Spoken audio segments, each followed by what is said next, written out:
This time on Square Roots. Since the dawn of humankind, when our ancestors first discovered the killing power of rock and bone, blood has been spilled in the name of everything, from God to justice to simple, psychotic rage. In the year 2077, after millennia of armed conflict, the destructive nature of man could sustain itself no longer. The world was plunged into an abyss of nuclear fire and radiation. But it was not, as some had predicted, the end of the world. Instead, the apocalypse was simply the prologue to another bloody chapter of human history. For man had succeeded in destroying the world, but war never changes. In Fallout 3...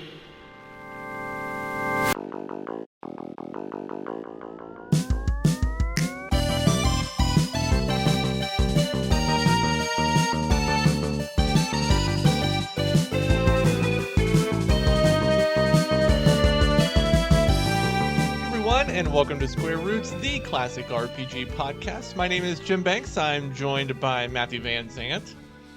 Hi, I would prefer if you would call me by my proper title, Dreadwolf. More Johnny... like Bread Wolf, because you're always wolfing that bread.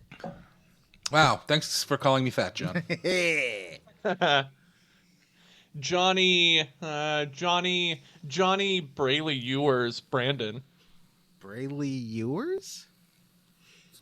Yeah, we'll get to it. I've made some nice cookies for you, Johnny. Oh yeah, I love cookies. Also joined by Vanessa. I'm Vanessa. And this is a podcast it's where a we play tin and can! talk about your favorite classic RPGs, one chunker at a time. And this is episode 1 of our Fallout 3 series. That's Ooh, fun. boy. It is Yay! fun. Words can't describe how happy I am to no longer be playing Final Fantasy VII Rebirth. And Fallout is so hot right now. Y'all see that it's so Amazon hot. show? So hot. So hot. I Like the actually got a rainforest? really relieved feeling finally deleting Rebirth off of my PS5 the Me other too. day. I did the same It's like, thing. oh, man. I deleted that game the fucking minute the credits finished rolling. So we're doing 5 extra bonus episodes this month on that Fallout show, right? We're promising that to listeners. We promised that a while ago and never followed through on it. We need time for it to sink in. We don't want to be too on the ball with the cultural zeitgeist. It's true. That's Yeah, why we have didn't to do put this together. while the show was airing. We have to put together our usual well-prepared, thoughtful analyses. Mm-hmm. Yeah. Fart, Like fart, that my Jenny butt, my Nicholson. butt. We need 2 years to think about what we've seen, and then we can talk about it. Yeah. I already have forgotten everything that happened at that show. Did it really take 2 years to make that video? It did. How? I don't know, but it paid off. She was in the New York Times and everything. Huh. So maybe we're the fools. Yeah.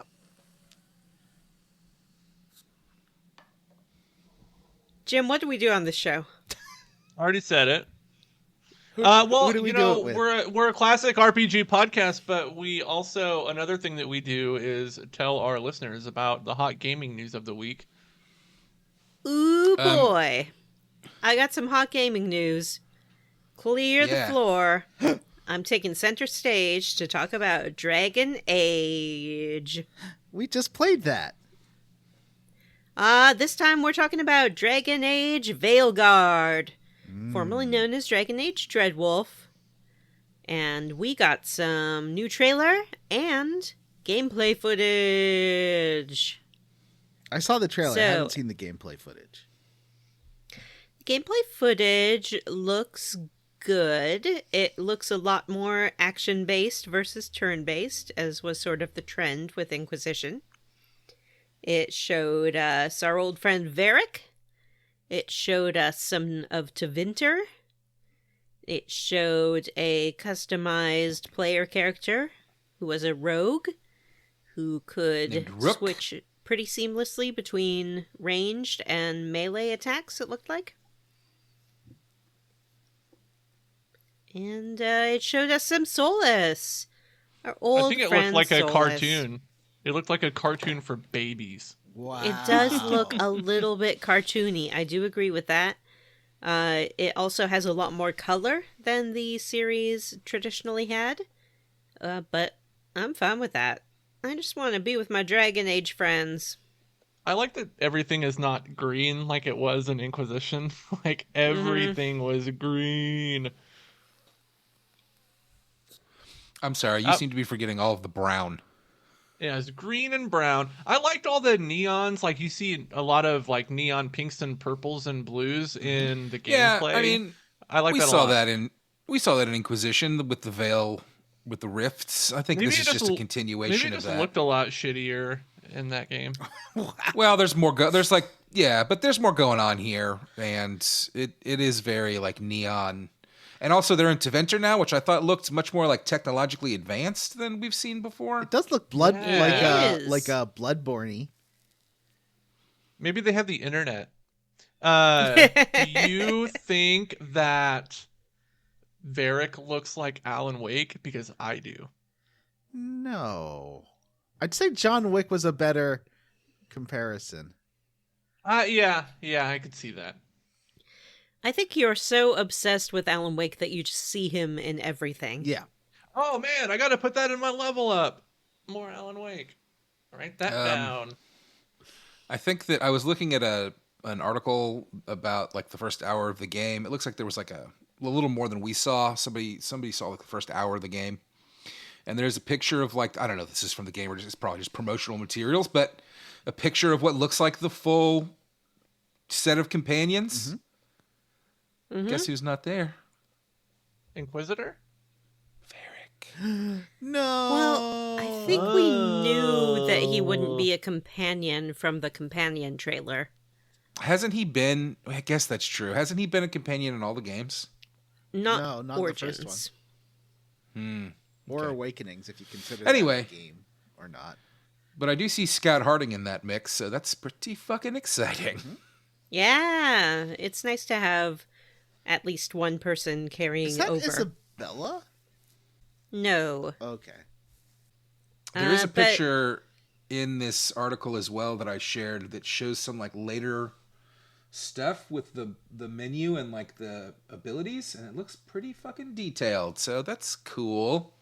Yeah, All I mean, right. I'm assuming that you'll be able to customize your class, and it seemed like you have some background choices as well, because they were highlighting the background choice of the character that they were showing.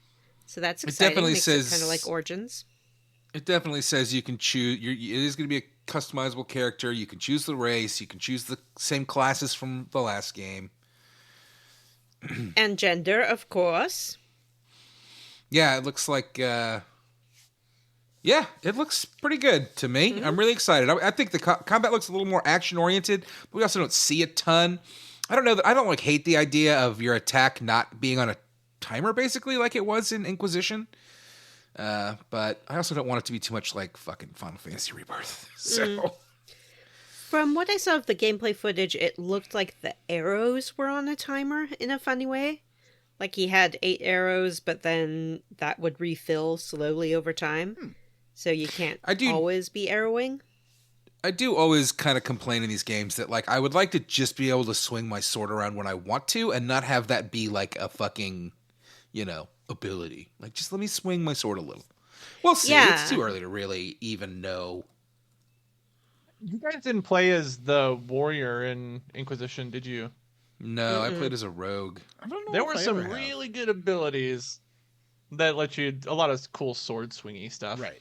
Well, yeah, but it's all got a refresh, timer. Yeah. Yeah, that's true. It's got a cooldown. I will say of the trailer that they used a horrible cover of a wonderful song. David I Bowie's didn't notice Heroes. it. What was Could it? be Heroes. Oh, really? Yeah. Yeah, which I believe was written about like a young couple, like an actual news story about a couple meeting at the Berlin Wall, who were like from, and it sort of takes this very kind of serious and ironic song and just turns it into like, look, they're heroes.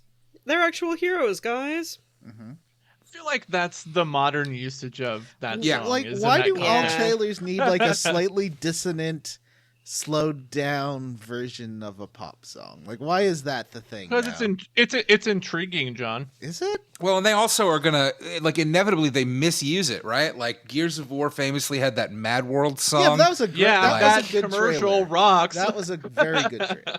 That commercial. Did you see the most recent one where they brought that song back? No, yes, I did. I liked it. I liked it. Yeah. I mean, I never got the impression from those games that they were like that kind of. Yeah. Yes, they did, John. And there's no lyrics. It's just doing like a that piano melody though. All right. There's other hot gaming news. There's so much hot gaming news that we can't possibly get through it all. Hold up before we move on. Instant correction corner. It was not based on a news story. Bowie witnessed a kiss next to the Berlin Wall and was also inspired by a painting by Otto Müller and a short story by Alberto Denti di Piargino. Mm-hmm. Anyway, it's about the Berlin Wall. Stop putting it in stuff and just being like, hey, heroes. Have some respect for history, damn it. No. Moving on. So there's too much hot gaming news for us possibly to get through it all, but we could hit a few highlights. There's a new Doom game coming, Doom the Dark Ages. You know, I've got More my like a new dumb game on one news story, so don't talk about that one. Let's see. Oh yeah, okay. There was an exciting trailer for a turn-based RPG that looks like it's like built in Unreal by like a Western developer, maybe. I'm not 100% sure on that. Called, what was it called? Excavate? No. Ectochrome. Expedition 33? Claire something? Expedition 33? I thought it looked cool. The combat reminded me of Lost Odyssey. Yeah, it did seem to have like the button timing stuff, though to me I thought it looked a little more like Final Fantasy 13, though maybe those are a lot closer than. They're pretty close. Those are pretty close. Yeah. And it was it was funny, like it was the trailer, like I'm watching, I'm going like, what is this? Like, come on. And then it shows a little bit of combat and the numbers start flying and like you can see the menus pop up and I was like, ooh! Very exciting. Metal Gear Solid 3 Delta Snake Eater, the Metal Gear Solid 3 remake, got a hot trailer that looked pretty fucking dope. If you ask me. I do like hot trailers. No, I don't. I haven't seen it yet, but I'm glad it was good. There's a new trailer for that Avowed game, which I think Matt said you're interested in. Yeah, that's another Very Obsidian thing, and we love an Obsidian. It is, yeah. Yeah, it's based on their, what is it? It's not Path of Exile. Pillars it's of Eternity. PoE. Pillars of Eternity universe.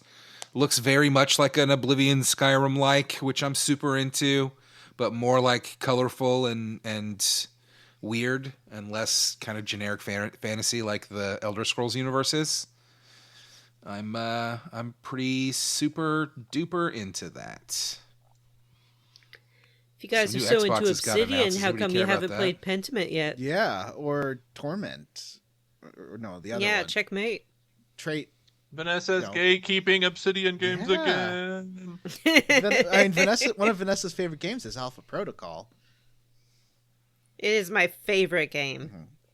I like how it's broken and doesn't work. It works, mostly. Mm-hmm. I mean, you can neck punch every single enemy in the game, which is great. There was also an announcement and kind of like surprise drop of the new Alan Wake 2 DLC / expansion called Night Springs. We mentioned that rumor last week. Yeah, but it was confirmed. True. And it released on the 8th? Have you played it yet? Which was this past Saturday. I did, yeah. I played it on Saturday. I'll have to install Apparently it's pretty short. I like short. It is pretty short. but it is very funny and cool. I'll talk a little bit more about it later. We got another Fable trailer, and I'm still excited for that game. Was it gameplay? That trailer looked great, actually. I thought it looked amazing. I agree, though I did once again see uproar on the internet over the main character not being attractive enough, which is just the worst. Like, why does the world have to be like this? Can I not just shut that part of the internet off? It's time to segregate the internet. You want to shut down the entire internet? They got Stellar Blade. I want to segregate it and shut down half of it, not my half. And they got Tifa's Wobblies. Not enough, John. Not enough. Okay. We also we got a trailer for the long anticipated game Vampire the Masquerade Reckoning of New York. It's not Oh, really? Bloodlines 2. Yeah, I must have missed that. it's just Reckoning of it's New York. it's Is Vanessa Reckoning of New graphic York. novel game. Is Vanessa it's another one of their danger of losing $10? Jim is definitely going to lose $10, which he will pay to me when Bloodlines 2 comes out. This year. This year. Didn't you say it was supposed to come out last year? Yes. They might have actually moved it to first quarter of next year at this really? point. But and last time I saw, they had like taken away a whole bunch of the options that they had originally said you were going to have as a character. They're like, you can play as one of these 3 clans instead of 8. Yeah, they released that one really short gameplay trailer where it shows you like attacking that dude in his office or whatever. There just hasn't been hide nor hair of that game since. I'm beginning to think it. Is it gonna be like what's that movie with all the food mascots in it? Food Fight? Is it gonna be like a food fight thing where like the producer's fleecing everyone and it's gonna come out and be really terrible? Well, in that one gameplay trailer, it did show you sort of attacking the same enemy over and over again because they just had one sprite for everyone. Right. But you know, I think it's brave to have like such retro 1990s throwback vibes to your game in this day and age. Yeah, real brave. Yeah. Super brave. Definitely, that shit isn't like, that's not the most popular genre right now. Well, it's brave if it's a choice that you're making, not something that you're having to do because you're bad at making games. I'm sure it's going to be worth every one of those $70 I pay for it, but it will only be $60 for me because I'm getting 10 from Jim. Yeah. I think that's most of the news that's relevant to our interests. There's a lot of other stuff that really that I could care less about, but there was one piece of hot Street Fighter news, and I know that Johnny and I are big Street Fighter boys, and that's that they announced their Season 2 roster. Yay! And it includes Terry Bogard of the Fatal Fury series, and I don't know this for a fact because I certainly am not well versed, but from what I've read, this is the first time. This is the first time they've ever had guest characters in a mainline Street Fighter game. That is correct, sir. That's crazy. Yeah. And of course, the first person that's coming in this summer, apparently, the first character is Bison, which who cares? My friend Robbie was very excited that Bison's coming, and he likes Elena a lot, but he was hoping for more than 4 characters in a year. Yeah, I mean that's what they're doing. You know, that's the release schedule. Yeah. I don't know that I love it either, but I also you kind of have to assume that there's more to it than just like, whoa, we don't want to. Like they're clearly it takes time to balance and add these characters. Mm-hmm. So anyway, Johnny, you had one final piece of hot gaming news for us. I do. It's Perfect Dark, that is. Whoa! That shit looks rad. Yeah, it's like a Deus Ex meets Mirror's Edge. Oh, wow. That is totally my kind of game. I hope that's what it is. I'm not 100% convinced, you know? We saw one trailer. Yeah, I don't know. It looked good. What's wrong with thinking it definitely looked good? Yes, it looked fantastic. Definitely a lot of Mirror's Edge look to the trailer, and also, yeah, like it kind of looked like it could be like an immersive sim, like a Deus Ex, which I'm super into. It looked fun. It looked cool. It got me excited. I was surprised. The first game had a lot of like scanning things and avoiding things and like finding little tunnels and things. So yeah, I never played a Perfect Dark. The first one's good. I've only played like 30 minutes of Perfect Dark Zero, so that one I haven't played much of. That one seems to be pretty universally reviled from what I was reading from the reactions to the trailer. Perfect Dark 1 the new trailer was basically GoldenEye 2. Like it had all the same systems. I loved it. My friends and I used to play that on multiplayer. So yeah, it's got a really great multiplayer, and it had my favorite thing. Not only that, you could do co-op missions, which was really fun, and you could do that was cool. A version where you're playing the enemy. Like one player plays can switch between bad guys, and the other player's trying to get the mission done, and you're trying to hunt. Oh, that's so much fun. That is Johnny kind of multiplayer. Anyway, I just thought the trailer looked neat. It's a trailer that I saw and I was excited for. So, yay. Yeah. Yeah, I agree with you 100%. I'm excited. We need more immersive sims. It feels like they don't make them as much anymore. And that's kind of my favorite genre, My favorite genre is the GTA style games. We don't get a ton of those, really. But that's okay. There was just I feel like for a while we got 6 gabillion. It's that bean game that I put in the group chat. There's a GTA bean. I did see the trailer for that. It looked weird. Yeah, it's about like a bean that also drives cars and shoots guns. I can't remember what it's. That's literally all that I remember about it. But it looks like a GTA type game. Yeah. Okay. Well, that's our hot gaming news. Do y'all want to talk about how y'all leveled up? Sure. Oh, the three of you have a shared level up, so you might as well just fucking get it out of the way. All right, let's all say it together. While I go get some water. We got the headsets. We got VR headsets. Yay! Yeah! We're all cool VR friends. Except love hanging out in VR. Yeah, we'll have to when we get those PC adapters for our PS, because Vanessa got a Meta Quest 3. But Jim and I got PSVR 2. But when we get those PC adapters, we'll get into VR chats. We'll get someone to design our fursona. Oh man, we can hang out in the metaverse together. Oh yeah, it's gonna be so cool. Imagine running amok through the metaverse together. No, it's just VR gonna be like chat. Ready Player One. It's like the metaverse except furry. I'm sure there are non-furry sections, but all the furries I know use the VR chat to be their fursona. Okay, cool. Well, I guess I could have a fursona. Yeah, you could be like a fox. What have you guys been doing with that? What have you guys been doing with your VR headset so far? I've only had mine a couple of days. Well, all of us have only had ours. But I only had mine a few today. hours. Yeah. So what did you do with yours in your first hour, Vanessa?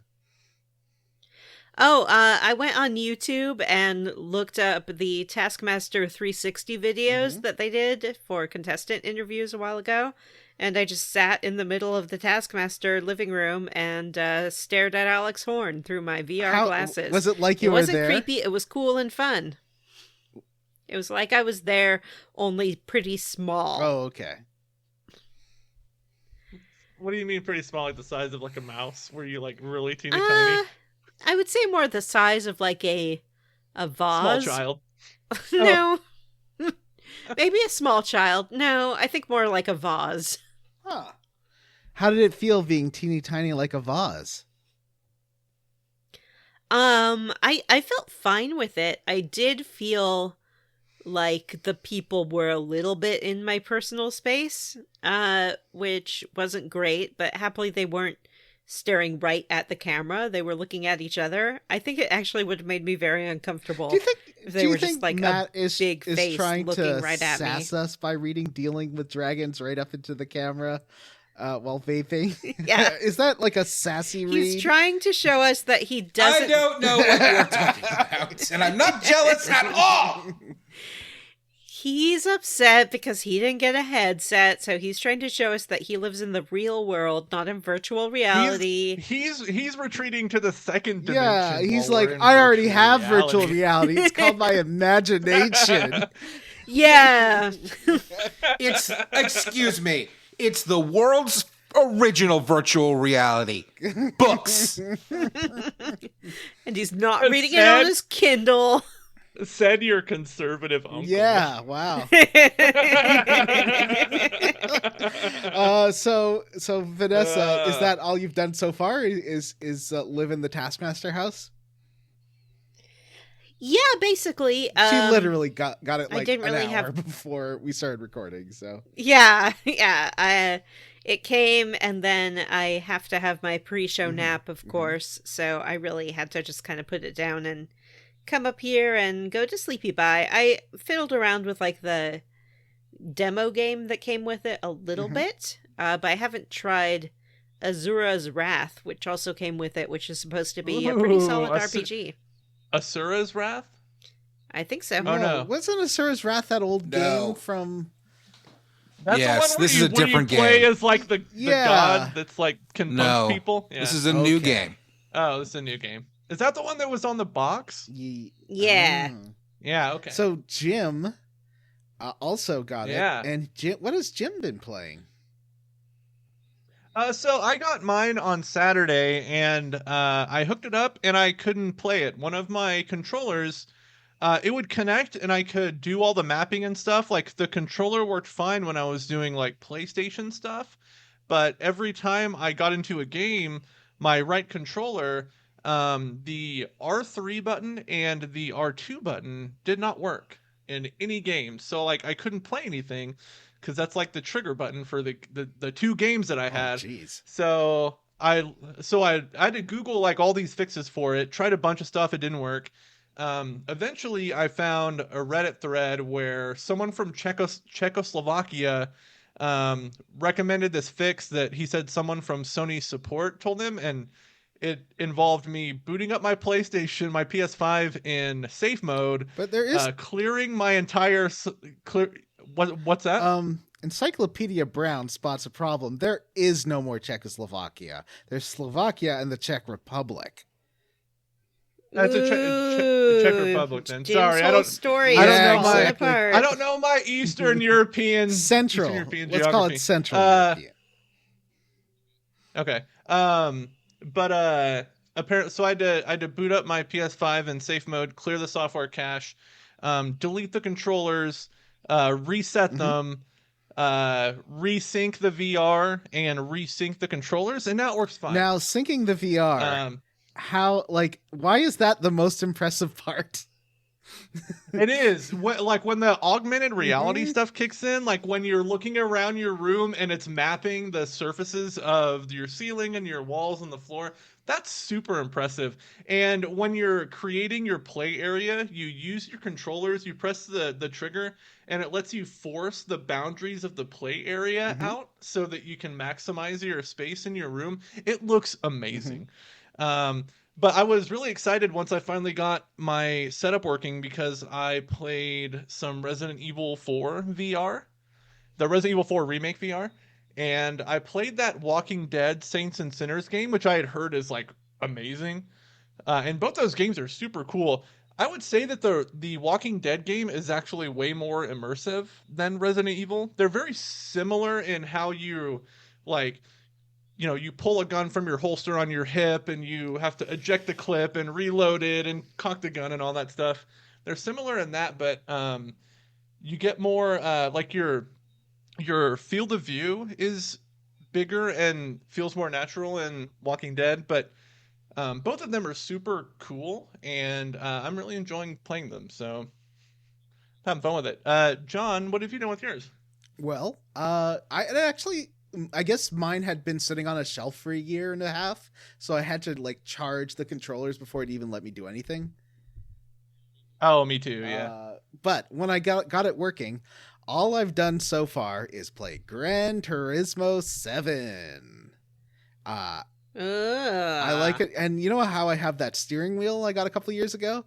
So now I can use that steering wheel and play. I was wondering if that's what you were doing. Yeah, and it is like because I've never used VR before. So when I don't know what I was expecting. I was expecting to get sicker than I did. I got a little bit stomach achy, but not bad. But just when I turned it on and got into when it starts off and you're in the car, it's like, I am in this car. And it's like, I was in a Renault Clio at first, and I was V6 with like the engine in the back, and I was just like looking around, and it's so weird that you're inside this car. And like I tried playing with an old Porsche, and I was just like moving my head up to the gauges and looking at all the gauges work, and I literally stopped the car and just messed around inside it for half an hour before racing. And once I started racing, that is really cool. The dips, I think I'm gonna get Resident Evil 4 rather than Resident Evil 8, because Resident Evil 4 is stupid. It's not that scary. Resident Evil 8 I think might be a little too spooky for Johnny. He's a scary little boy. You don't want to. Yeah, I might try Resident Evil 8 after I finish 4. Like, I already owned 4 on the PS5, and the VR mode is a free upgrade. Or like a free download, so I got that one. And The Walking Dead was also free with PS Plus. There's a few VR games that are free with PS Plus, so I downloaded that one. But that Gran Turismo 7, I'd heard it was like the showpiece for VR on for PSVR 2. It is fantastic, especially with the steering wheel. It is like, interesting. You are driving. Yeah. You can like look around. You can shoulder check and see what the other cars are doing. It's so cool. Just definitely. And I could play it for a few hours, like going downhill. Sometimes my stomach would drop, and I'm sure in Resident Evil 4 it's going to be a lot tougher for me. I'll report back when I play that, just to let you know if it makes my tummy hurt. I did find that I need to maybe I need to adjust it on my head a little bit, but it felt like it was squeezing my head a little bit in an unpleasant way. I do think the PSVR 2 is, it's got like 2 adjustment points. It's got the strap thing at the back. I had to look up how it worked because I was so confused by it. Oh yeah, you have to hold it in and pull it out, and then to tighten it, you turn you push the button to pull it out, and then there's another button for the lens part in the front to go back and forth. Wait, there's a button for the lens part? There's a button on the front right. Oh, I need to bring mine closer then. There's a button on the front right, and then you use that in conjunction with the dial on the left. Just brings it close. My eyes are pretty close together, so I had to bring it almost all the way. Yeah, you have to adjust the. Yeah. Okay, I'll have to try that definitely helped because just for my vision is okay, and I just to get it to a point where it wasn't blurry around the edges, and the whole thing was pretty. It also has foveated rendering, which means it's sharper the part of the screen you're looking at. It saves rendering by kind of blurring out the parts that you're not looking at because it tracks your eyes. I don't know if probably the Quest 3 has something similar. How was the setup for the Quest, Vanessa? Do you have to do a whole room thing or? No, because I'm a lot more mobile than I was, but I'm still not totally mobile, so I just set it up for seated play for now. But the setup was pretty easy. It just links to your phone and uses the app for that. I found it really intuitive to use. It teaches you a couple of little hand things of how to expand the screens and close them and things like that, because you can use the control sticks, or you can just use your hands. So it tells you how to switch between hand controls and stick control, and to open your menu, you sort of do a particular gesture towards your face. So it was interesting. I found it intuitive, as I said. I still need to fiddle with it a lot, but I was able to figure out how to download apps and get onto it pretty quickly. Once I was actually using my hands to touch things, I find that I need to go a little bit further than I think I do, just towards the object to actually make contact. So I think it's just getting used to the idea of leaning forward? Not leaning, but just reaching my hand out a little bit further than I do think that seemed like I would have to. It's pretty disappointing on PlayStation part that they have all these really good PSVR 1 games, and they're like, yeah, it's not compatible. Don't worry about it. It's like, why not? Like, yeah, that's so That's crazy. weird. If you are having problems selling these headsets, put some effort in and figure out backwards compatibility. No kidding. But Yeah, doesn't the PS VR 1, didn't that need a camera? Yeah, that's probably why. Yeah, that needed a camera, right? Yeah, that makes sense. Anyway, I will say that the Quest 3 does a pretty good job of showing you your room, like through its little external cameras for augmented reality. Gosh, the mapping, I cannot say enough about how cool the room mapping It's is really with the VR neat. 2. It is like, I wish you would all have said insane. enough already. Oh my god. Matt is so mad. and it's actually really cool because if you don't have your controllers in your hand and you haven't booted anything up, the display will be all black, but your controllers will be glowing no matter where you're looking. It will always show your they're like controllers behind you, glowing super white. Yeah. Have you tried watching YouTube where it's just really like neat. you're in a theater in YouTube? I did it today. Yeah, it was just a huge display where you're watching the YouTube video. It's pretty neat. Oh, I didn't get that. I just got like the YouTube kind of fills up your whole Interesting. vision. And I looked at a couple of, there's a limited amount of like 3D YouTube videos that you can watch, but some of those look interesting. pretty I'll It have cool. to might be check that different out. on the Quest.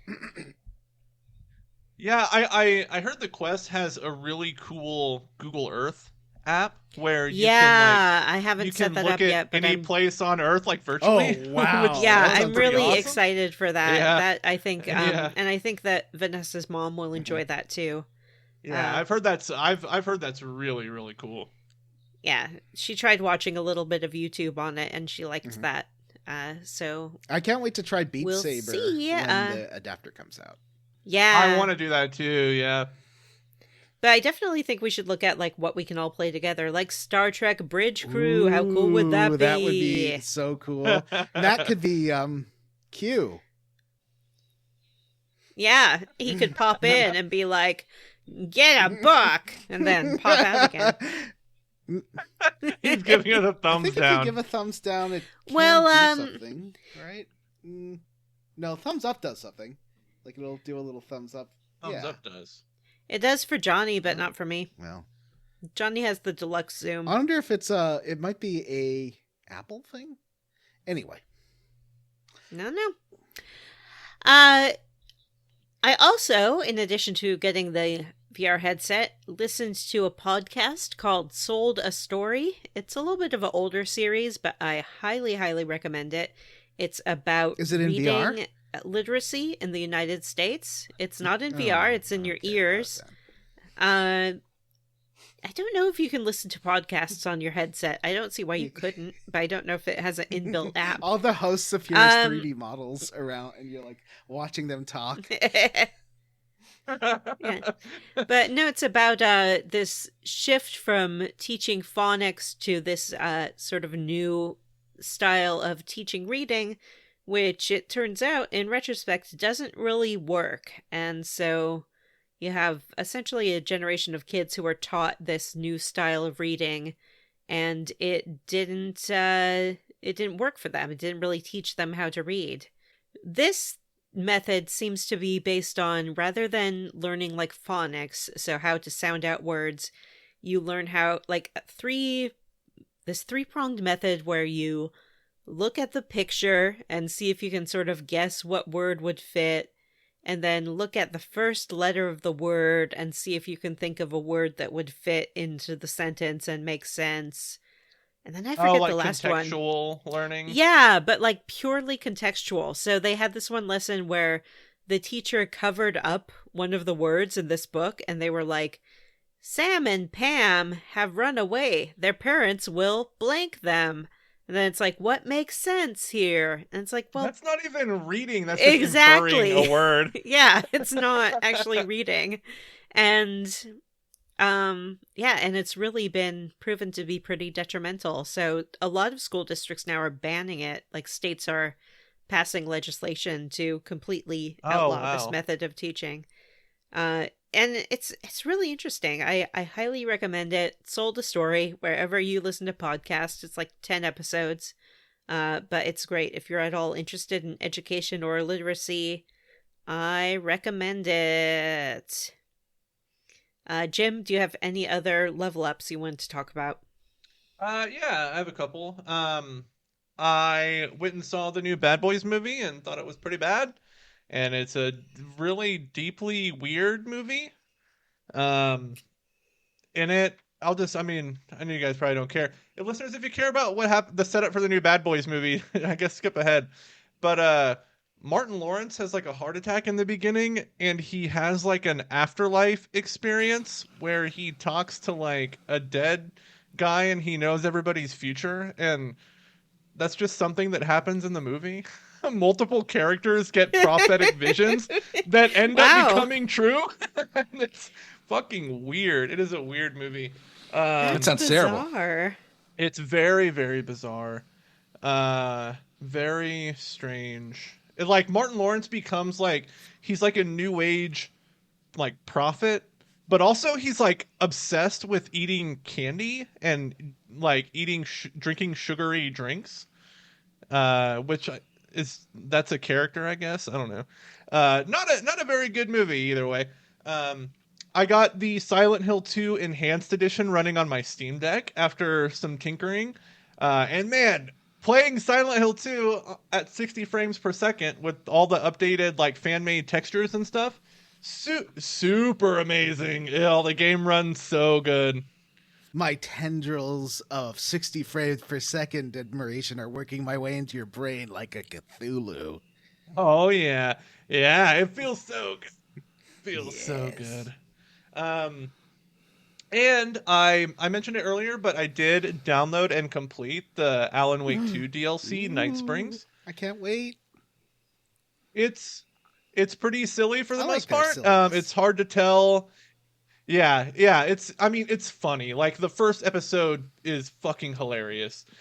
Second episode's a little bit darker. The third episode is super out there.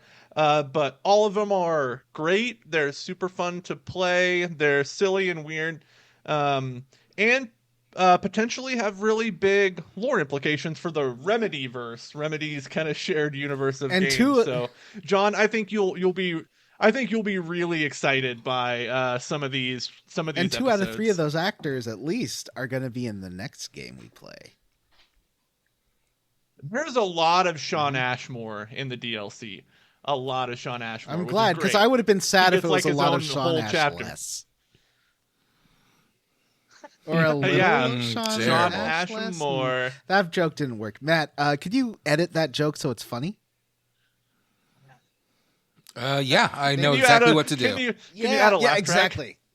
Yeah, I mean, probably a long fart noise and some horns going off. Matt, how do you like? The sound stuff I add to my videos? Because I do. I'm sure you noticed that I insert things like video references and sound. Like every time I said Istanbul in my driver video, I very quietly in the background put They Might Be Giants going Istanbul, but just quiet enough that you might not even notice.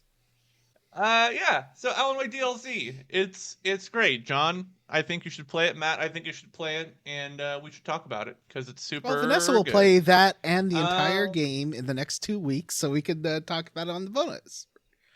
Yeah, well, I'll do a bonus about it. Yeah. Vanessa, Yeah, we might. I might Alan pick Wake that for the 2 bonus. I was thinking Vanessa probably wouldn't mind having a month off anyway.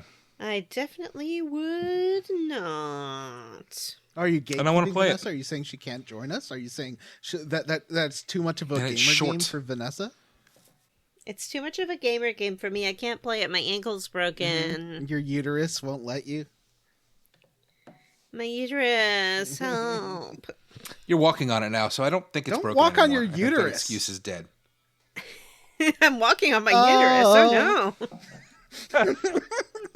Don't tread on my uterus. So the can I level up a little?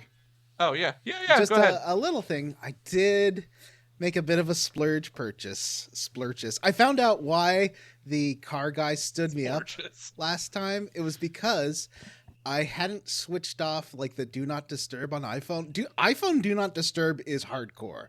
It like nothing goes through.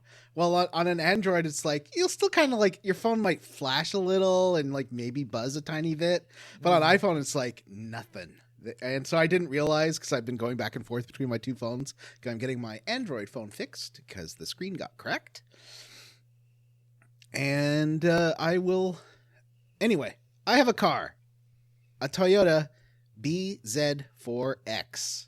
It is a crossover. It's a small SUV. It is front-wheel drive. It is electric only. I just charged it today for the first time.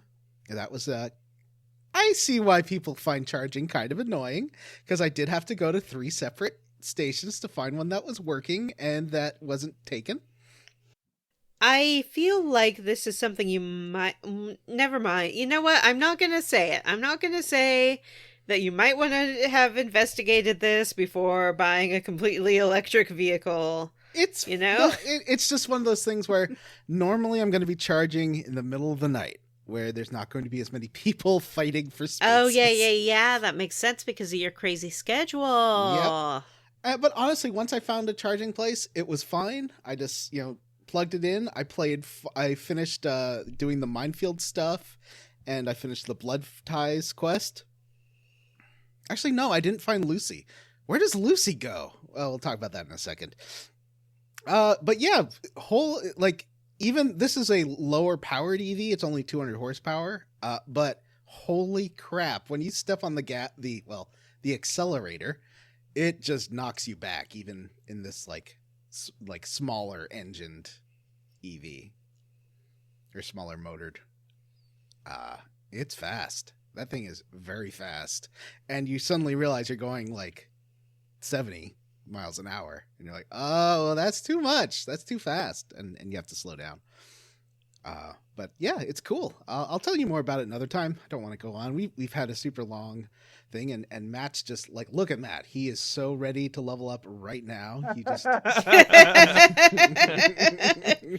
let's let him get to a natural stopping point with his reading, and put his little bookmark in. Well, and he has to recover from how much the virtual reality of the book was in his imagination. Yeah, he's got to get grounded back in our Matt, reality. how did you level up? Vanessa, maybe I missed it. You wrote sold a story? What does that mean? You did miss it, my friend. It was the literacy podcast I was talking about. Oh, that's the name of a podcast? It sure is. You may have literally written and sold a story. It's very exciting. It would be exciting, and it is something that I would like to do if I could stop playing video games for 5 minutes, but I can't. I'm an addict. Okay, well, how did I level up? Nothing. All right, you guys ready for the quest log? Yeah. Let's... Aww. You started... Plug the stream! Jim, plug the stream. Patreon.com/Square Roots Podcast. That's incorrect, Jim. Use your YouTube, fucking head. Nope. YouTube.com/Square Roots, the classic RPG podcast. I don't think that's right either. Truthsocial.com/Square Roots no. Podcast. You found my secret social media account? That's the only one Vanessa That's where updates. Vanessa's interacting with our fans. YouTube.com/Square Roots. Is it Square Roots Podcast? YouTube.com/Square Roots Podcast. I don't know if that's how YouTube works at all. I'm going to try it. YouTube.com/Square. Nope, I spelled square wrong, like I always do.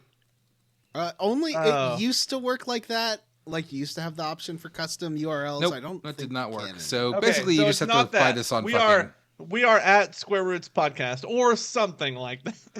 Yeah, I don't honestly. Yeah. Find us on there. We have a weekly stream happening. We do it Wednesdays at 8 p.m. Eastern, 7 p.m. Central.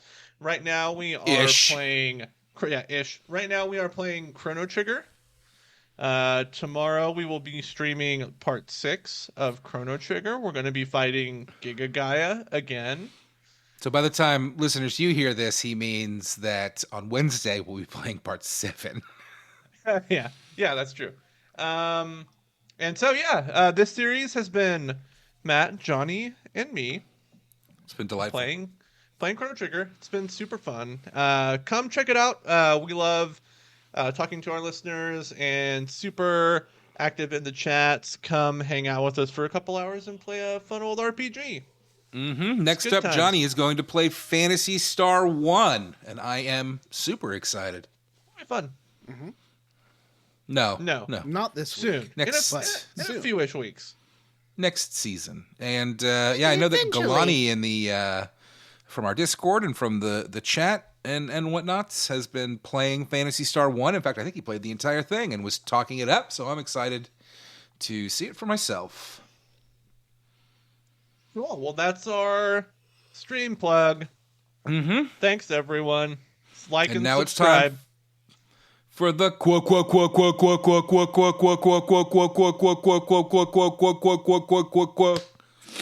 the VR got stuck. Quest log. That's how VR works, right? Yeah, it's like Johnny Mnemonic. Mm-hmm. Yeah, it's like Max Headroom. Hey, gang, it's a whole new game, and you know what that means. It's time to talk about our personal Fallout 3 history. Johnny Brandon, what's your Fallout 3 history, and how are you playing it this time? Well, let's roll back to the year 2008. Madonna was scorching the charts with Justin Timberlake in the amazing hit 4 Minutes, and the Pussycat Dolls has one of Vanessa's favorite songs, When I Grow Up. Did this game come out in the 1970s? The chart. Nope. 2008. 2008? Mm-hmm. 2008. And I was I first played this in California during that year that I was living in California because my roommate bought it, and I played it there a little bit, and that was the very first Fallout I'd ever played. And I went and bought this when the Game of the Year edition came out in 2010 and really played it and finished it. I thought it was great, except for Mothership Zeta, which I found really confusing, and I got stuck a bunch. But I had to restart this game a few times because I really didn't know what was going on when I first started it, or how Bethesda games really worked. And I thought it was great. I was excited when I saw the trailer for this. The trailer is basically the opening cinematic to the game with the where it's inside the bus and it's playing maybe and then pulls out. And what a cool game. I'm very excited to play it again. And this is my first time playing it on PC, and it looks fantastic on PC and Steam Deck. What about Matt? Has Matt ever played this game before? I have started it, and I do, I recognize the beginning of the game and Megaton City. I've definitely seen that, but I don't think I ever made it much further than that first few hours of the game. So, you could mostly call me a Whittle Baby Fresh Eyes. Ooh. Oh, Jim, I know you were really excited in 2008 because I'm Yours by Jason Mraz was a chart topper. Do y'all remember the video of that little boy playing the ukulele singing I'm Yours by Jason Mraz? And it's the cutest video that the internet has ever produced. Nope. Nope. Well, get on that. Jeez. Sounds cool, though. You guys don't know anything. I'm busy playing Fallout. Vanessa, why don't you ask Jim? Or Matt, ask Jim. Jim, what is your history with the game called Fall Out? 3. This is my second playthrough of the game. I actually just did... I think my first attempted playthrough was a couple years ago when the game was on Game Pass.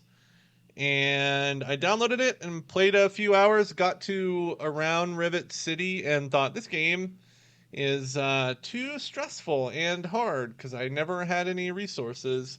And so last summer I was like, I kind of want to play through New Vegas and play through Fallout 3. So downloaded it on my PC, and the game's a lot more fun when you can fire up that command prompt and give yourself anything you want. and tweak your stats to whatever you want. That's how I like to play Fallouts. Andraste, yeah. That's how I like to play these Fallout games. So that's what I'm doing this time too. And it's super fun. So yeah, this is my second playthrough. I haven't done a lot of the side quests and stuff. So like the one we did for this chunker, Blood Ties, I'd never done that before.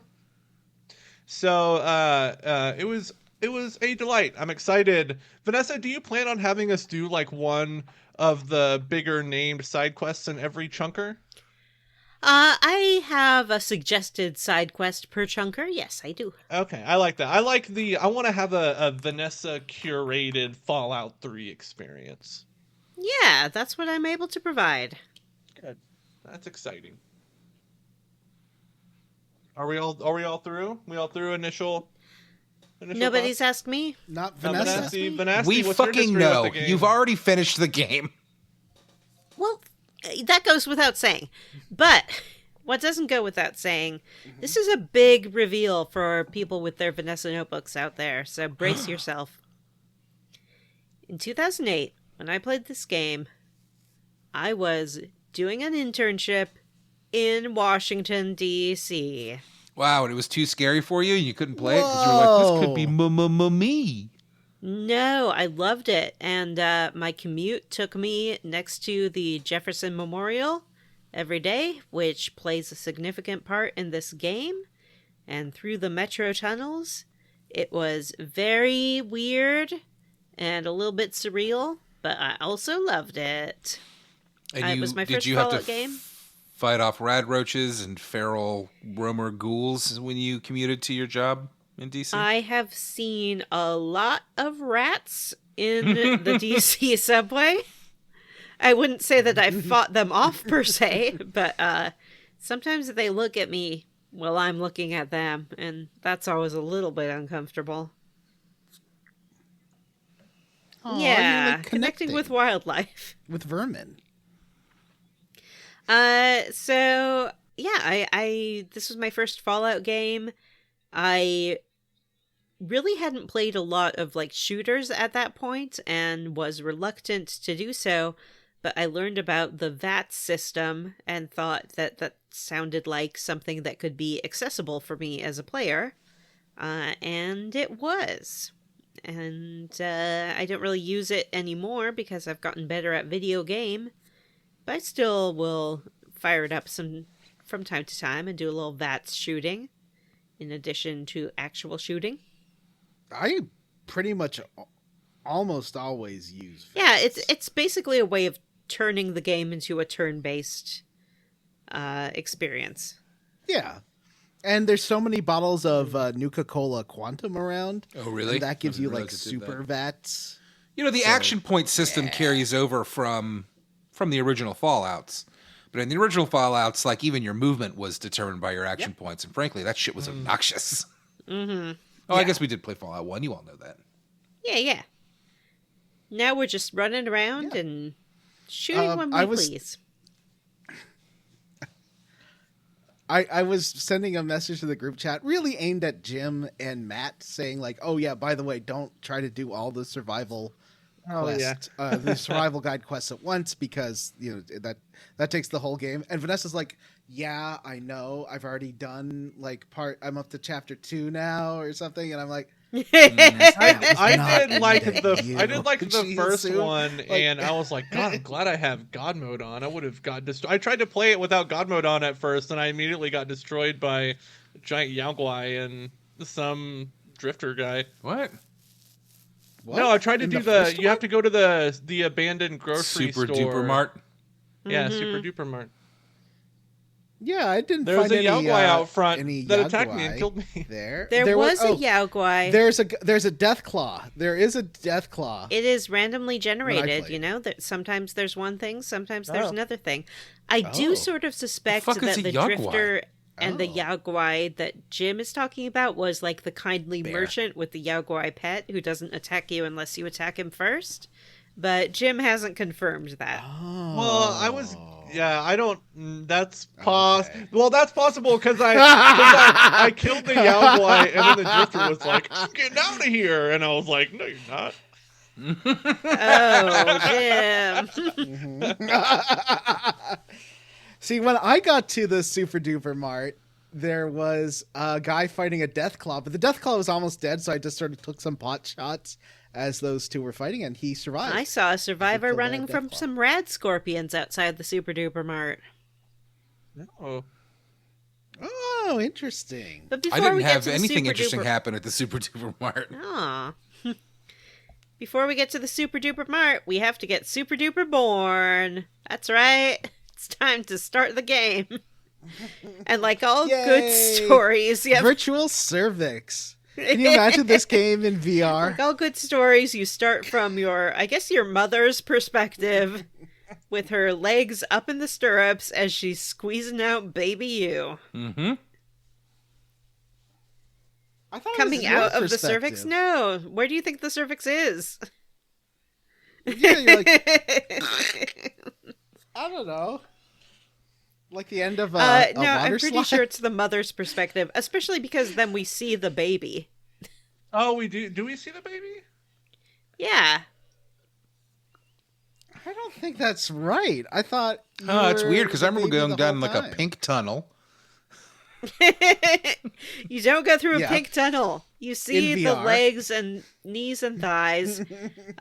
You hear push, push. This is In like Knees this and is. toes? I'm sorry. This is like after high school and when all my friends got into disc golf, and I was like, "Well, I hate that and I don't care." And now I don't talk to them anymore, and that's all VR all the time now. You don't see the legs. I'm watching it right now. You don't see any legs. You see a leg. I saw a knee on one side for Is sure. that a knee? Yeah, when I thought that was a knee on the Maybe. side. I don't know. Do you see the baby, Jim? But who is? No, you so, don't see the Do you baby. see a baby? You That's do. the question.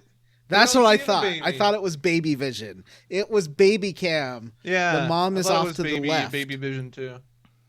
Wow. Well, maybe I'm wrong.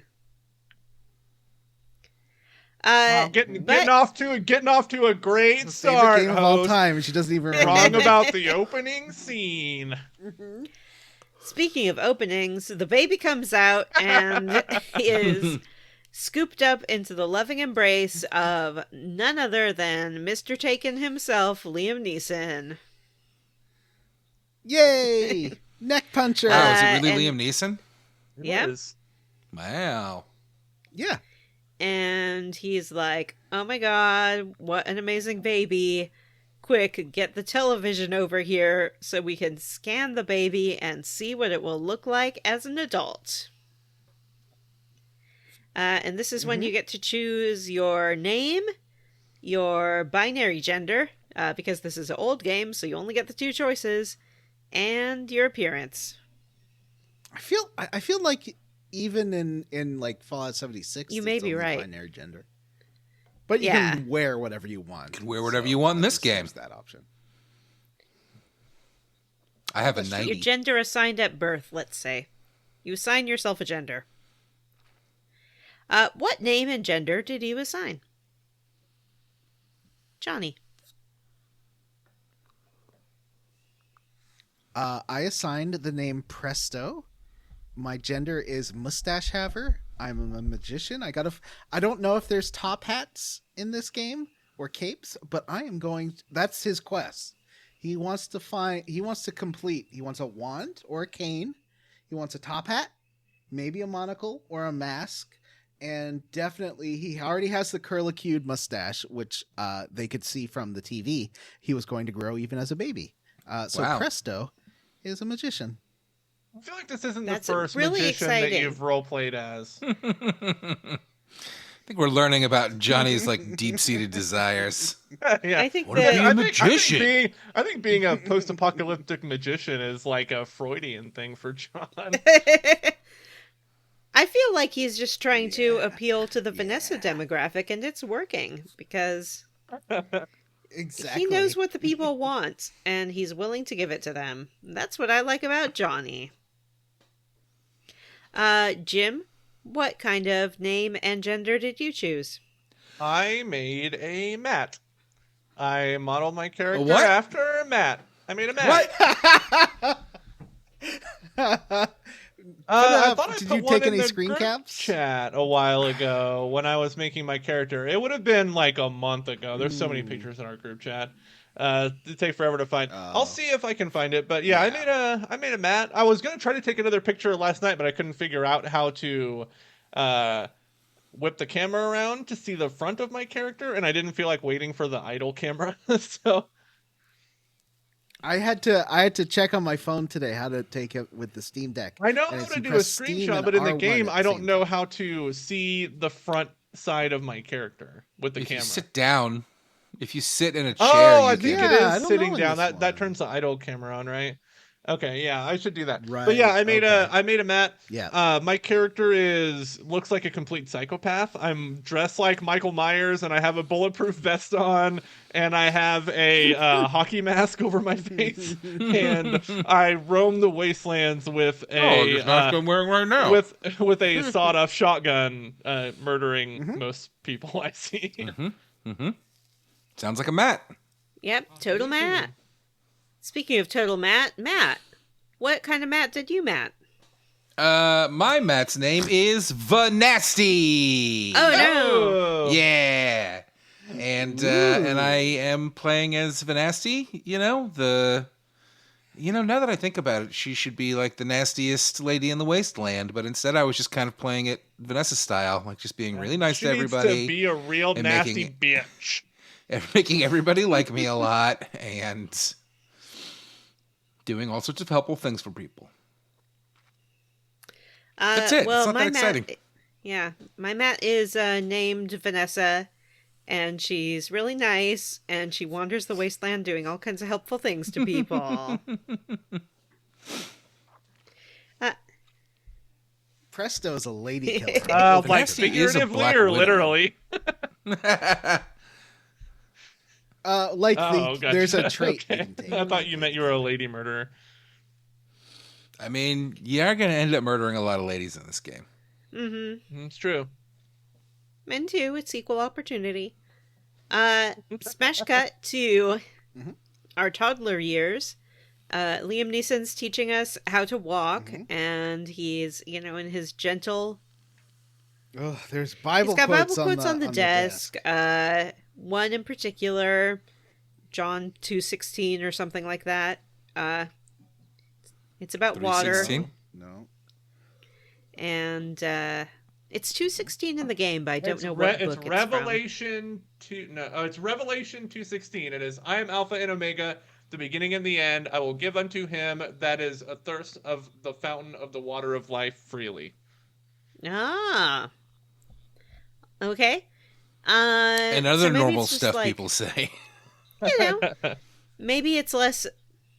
Yeah. I'm a thirst. Maybe it's less about the Bible thing and more that he's just into that like Alpha Omega werewolf fiction stuff.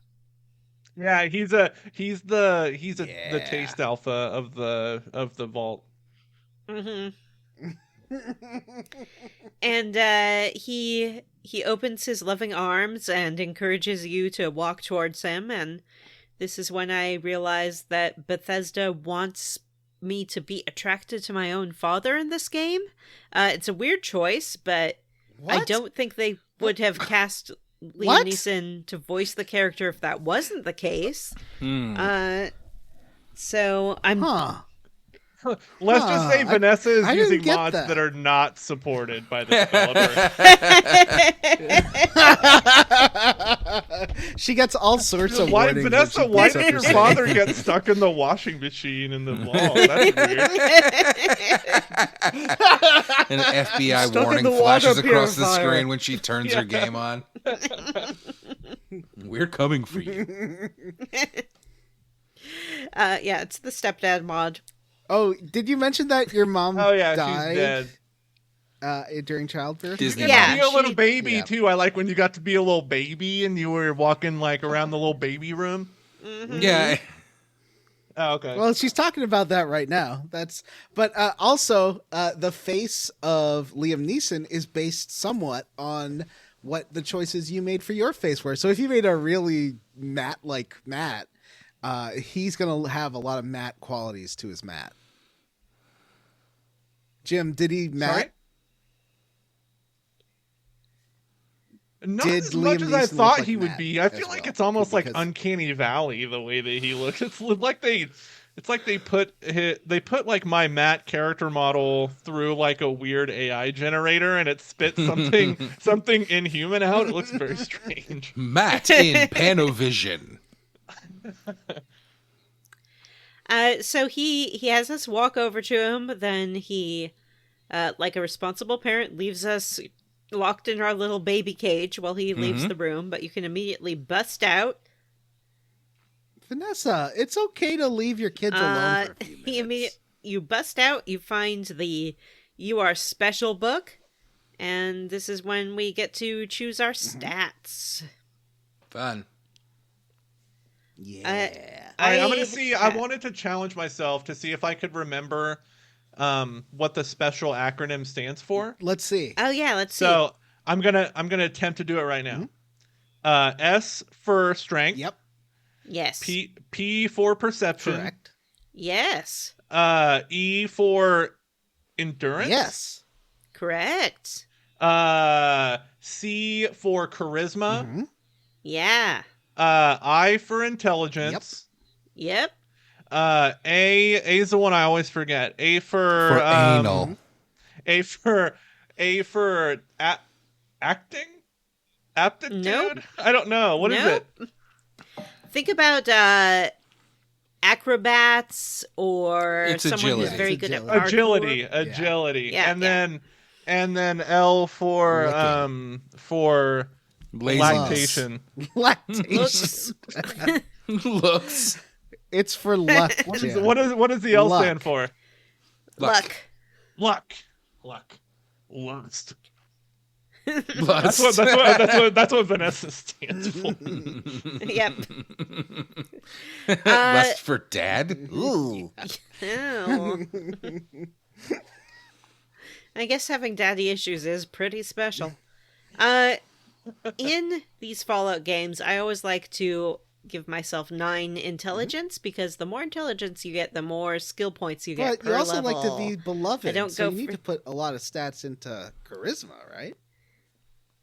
I put some into charisma too, and some into perception and agility. Really, strength, endurance, and luck were sort of my lower That's well, ranked I ones. went. How about you I guys? went with strength, perception, and luck as my big ones. So I was more Spol. What about Matt? I did a lot of intelligence as well, but I did do a little digging into like different builds of characters and stuff to get an idea so that I didn't completely screw myself. And you know, so I did learn about the bobbleheads. And obviously, you do get the occasional skill point up in the game. So I didn't put intelligence at 9. I gave myself like a 7, I think, and then I focused on, you know, sneaky skills like agility and perception. Jim? I put a lot of points into perception and intelligence. I like to use my science skill quite a bit when I can, and I like to be able to have good like dialogue checks, speech checks. Yeah. Nothing delights me more than to fast track a quest with a nice winning speech check.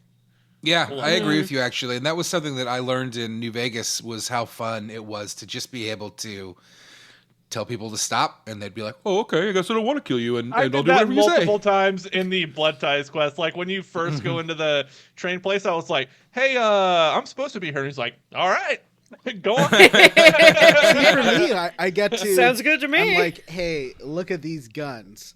I'll call this a magic show. And then he's like, oh, sorry, sir.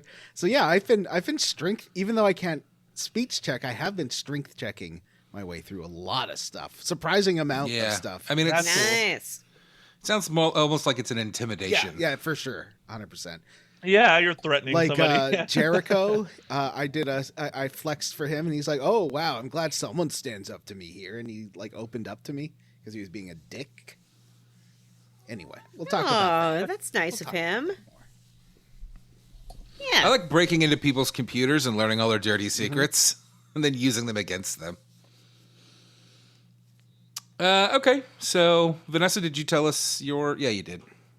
Jack. That's our special. What? So you went with kind of a intelligence-y one, Matt? Mm-hmm. All right. Yeah. So once we choose special, it's smash cut to our 10th birthday. Yay. Wow. I like during the smash Yeah, cuts you it's our hear like birthday. snippets of speech from like the years in between as it goes. That's pretty fun. Mm-hmm. It's at our 10th birthday, and all our friends are there, by which I mean, I think our only friend. Well, yeah, she's what's her name? Amada. There's like 6 kids in this entire Yeah. place, so... Yeah. There's Andy the robot. Amada is the overseer's daughter. Yep. A robot. There's 2 other kids there, Butch and Stanley. Sundance. Stanley is sort of nice to us until Butch shows up, and then he starts bullying us with Butch. Which is kind of true to life, as to how a lot of kids are. Yeah. And then a bunch of adults, like Old Lady Palmer, who gives us a sweet Yay, roll. but then stupid Butch tries to steal it. He does. I What did told you guys Butch do no, when- and he chased me around and beat Yeah, me too. Oh my Until god. the guard stopped him. Yeah, he tried to do the same thing to me too. I told him I would split it with him. Yeah, and he's like, "Oh, what kind of kindergarten crap is that? Sharesies." And Yeah. then he still tried to beat you. Mm-hmm. Oh, yeah. Which sucks. And he's just like, yeah, my mom made me come to your stupid party. Andy the robot attempts to cut the cake with his giant saw and just kind of splatters it all over the place. That was pretty great. Mm-hmm. Amada gives us a really Grognok annoyed the me. Barbarian like I wanted comic. that cake, you know? Yeah. You can use that I later. didn't read the Grognok the Barbarian comic, and so I don't think I have it. Oh, It- sad. yeah, you have to take it from. I think it's on your shelf in the vault. You have to take it before you leave the vault.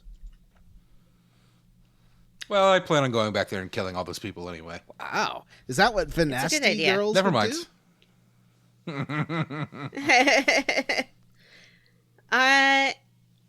And we get, let's see, we get a hat, we get a poem from Beatrice, who is a grown woman who comes and recites a poem at us. Yeah, and it's fucked up.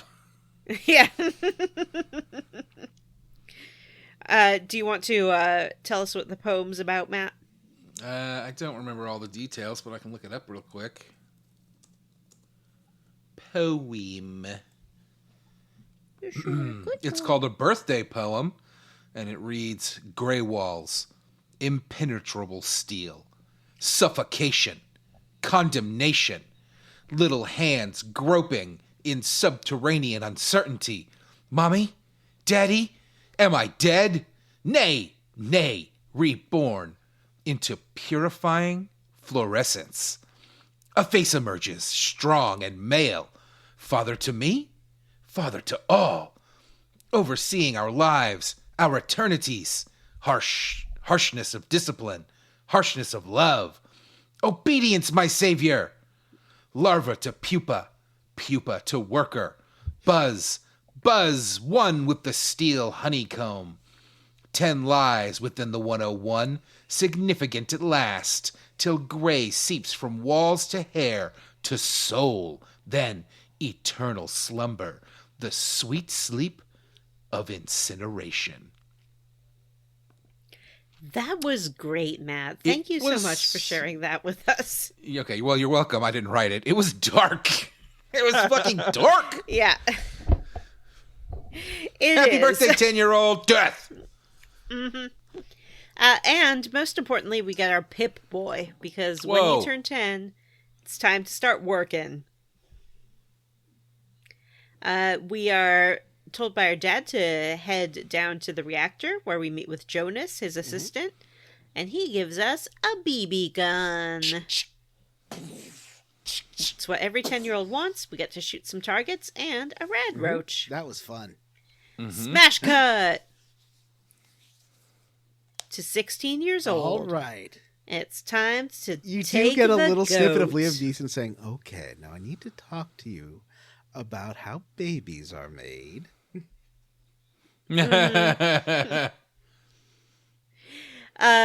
We are in our dad's medical office. He's the vault doctor. We're trying to get out of taking the goat. We're like, we're sick. And he's like, nope, there's nothing wrong with you. You have to go take your goat exam. On the way there, we can grab a medicine bobblehead, which you should. And if you hadn't, you will have a chance to go back and get it eventually. And we head to the classroom where we see Butch and his gang outside bullying Amada. No. They're also sort of discussing what cool names they could have for their Tunnel gang. snakes. This is the fucking worst. And the fact, like, this is probably the biggest thing that turned me off the first time I tried to play this game, because it's so fucking stupid. They're all wearing leather jackets. They all have slicked down haircuts. They all talk like they're fucking 1950s, wannabe gang boys. It is so stupid. I love a it's 50s style supposed to be greaser. stupid. Yeah, they don't know any better. They don't know what cool is, so they made up this stupid little group. How did you deal with Amada being bullied? Johnny. I flashed my strength at them, and they're like, all right, well, and then they just muttered and wandered off. Nice. I talked to, I think, Stanley, and I was like, hey, you must really enjoy doing whatever Butch tells you to do, huh? Because it seems like he's really in charge. And then Stanley's like, no, he's like, whatever, let's go. And then he wanders off with Paul, and Butch is like, fine, we're leaving. How about you, Matt? What did you do? I don't remember. Listen, never in the history of this show have I been expected to remember every single thing I do in a game. And I'm not going to start now. Fair enough. Anyway, that's not important. What's important is taking the GOAT, the test that will set the course of our lives forever. The Generalized Occupational Aptitude Test? Is that what it stands for? Amazing, Jim. Great job. We're nailing these acronyms. This is our, basically the job placement test for the Vault. And it's a little personality test we all got to take, and I have been so excited to talk about our respective results. Let's I'm just start going to tell you now, with... I don't remember. I could have sworn mine said something along the lines of, like, you'll be a great overseer one day, or something like that. And I was like, cool. Yeah. But I looked through the possible results. I didn't see anything like that. It was like administrator. So I think you can get like leadership track, basically. That's what I got too, unfortunately, Vanessa. I know you were excited to see what a magician would get, but I got the same as Matt. I think a magician is a great leader. Jim, what about you? I got Pip Boy Programmer. Oh, that's an exciting and important job. Yeah, they said it was, what do they call it? A perfectly respectable job. And they're like, oh, this whoever, there's like one guy who's doing it that's like just tinkers on Pip-Boy all day. Be like, oh, I'm sure that guy would like some company in his little workshop. Jonas? Well, I got Vault Chaplain, and the teacher said, God help us all. I read somewhere, like, I don't know if this is true or not, but if you hang around in the classroom and don't talk to the teacher, you'll eventually learn what everybody else in the class I learned got. what a few of them did. You do, and I totally did that. What did Butch get? I think he got like hairdresser. That's great. He gets assigned hairdresser, and one of his gang gets assigned security, and then the other one is like waste disposal, I think, basically. Oh, that's great. So smash cut to, I assume, a few years later, and we wake up to the sound of an alarm. 3 years later. And our friend Amada, 3 years later, Amada runs into our room and she's like, oh my god, listen to this. You're never going to believe it. Liam Neeson has taken off. Taken off? Did you guys, I'm sorry. Did you see what just happened on Matt's computer? I saw something, but I couldn't tell what was going on. It's Connor. Oh. What was he doing? He like poked his face into the frame and then went like, oh, and ran away. Aww. Aww. Good night, Connor. He's locking the door. So that was adorable. So she says Liam Neeson has been taken by himself, who is him, and he left. And security's looking for you. Also, they killed Jonas. No. Everything is gone completely bananas. There's an escape tunnel in my dad's office, and also here's a gun, but please don't use it, please. Mm-hmm. Okay, bye. I had to beat a lot of people to death.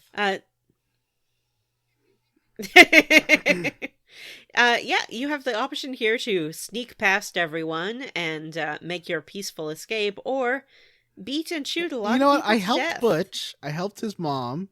I beat up a bunch of rad roaches, but unfortunately that, like, when I left, I guess that was enough time for the guards to start chasing me, and I tried to like just run away from them, but they follow you into the overseer's office, and you have to take out the overseer and the guard. I think the overseer lives because it looked like he was just crouching after.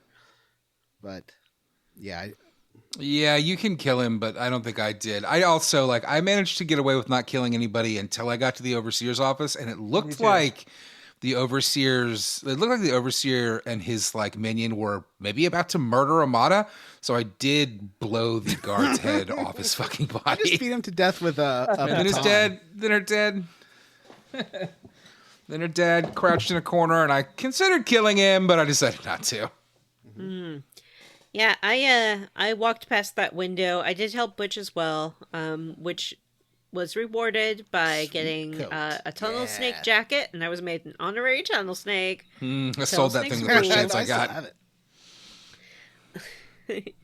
And I saw Amada in the room, and I was just like, I'm just gonna keep on sneaking. I don't think her dad's gonna kill her. And I kept on sneaking and managed to get out without killing anyone. There was, at the very exit to the vault, a guard came and started beating me with his nightclub, but I just ran away, and he didn't follow me outside. Mm-hmm. And with that, we burst into the harsh outside world of the Wasteland. This is really the mid-2000s thing of a game where you step outside and it's so bright and the game puts a hand in front, and then it's doing that thing that so many games did at this point. I just played and then Rage 1, and that has a so bright you get outside. Oh, totally. Yeah. And then as the brightness gets turned down, you see an ocean of brown. This is the brownest and grayest game ever. Time-wise, if it's because I don't know, I find this game's a little greener and bluer than New Vegas. I think it's a better looking game than New Vegas, and I love New Vegas. Like a What a different hot shade, take. different shade. Yeah, of it's a brown. different. It's slightly grayer shade of brown. Yeah. My favorite Procol Harum song. When I you always get like to how- Rivet City, it's Brown Town. What I did always I like say how about his- Rivet City? We'll have no discussion about No, Rivet that's true. City. That's Vanessa said not she was this going to chunker. slap anyone who mentions it. She I did, and I will. I know, we're going to be in virtual reality soon. She's going to be just beating all of us up in the I metaverse. can't freaking wait. Oh my god, it's my dream. Jim's going to be So our quest. a echidna like Knuckles. Oh yeah, you think that's his persona? I think based on where I'm from geographically and what I like to eat, Skunk. I would be a Oh. sea otter. Sea otter. She likes to eat I thought she was skunk. going to be a skunk. I know, not- she's like, based on what I like to eat, and you're Yeah. like, skunk. Skunk. Skunk. Because they eat trash. Matt is hiding behind his book again. I Oh, don't yeah. think No he's more VR comfortable talk. with the persona No more VR discussion. talk. Oh yeah, it's the persona discussion Oh, yeah. that's the problem. I always like how you inevitably will run into somebody out in the wasteland pretty quickly who'll be like, "Well, you're fresh from the vault, huh?" Which kind of pops a bubble in, the idea. I assume the person's idea of like, nobody gets out of these vaults, right? Like, nah, you're just one of a million other dummies. Mm-hmm. Well, theoretically, all the people who aren't ghouls came out of a vault, or are interesting. I descendants didn't of know people who came out of a Is vault. that true? I thought don't in know that Fallout that's true. 76 there were some non-ghoul people survivors, but I could be wrong. Yeah, the entire country wasn't blanketed in bombs. Like, there would be survivors that didn't Yeah, get I guess that's radiation. true. But what about the nuclear winter? Made snowmen.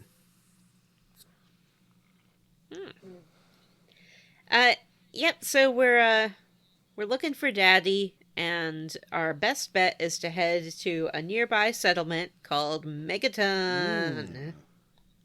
Why is it called Megaton? It's called Megaton because there's a megaton bomb right in the middle of it. I think you are Whoa. underselling how cool the opening vista is, though. You see, like, all the Capitol stuff. You see that what's that dumb needle thing that you guys have? The dumb needle thing, the Washington Yeah. Monument, I believe is Yeah, what and then you're there's, like, referring to. Dumb There's, needle like, thing.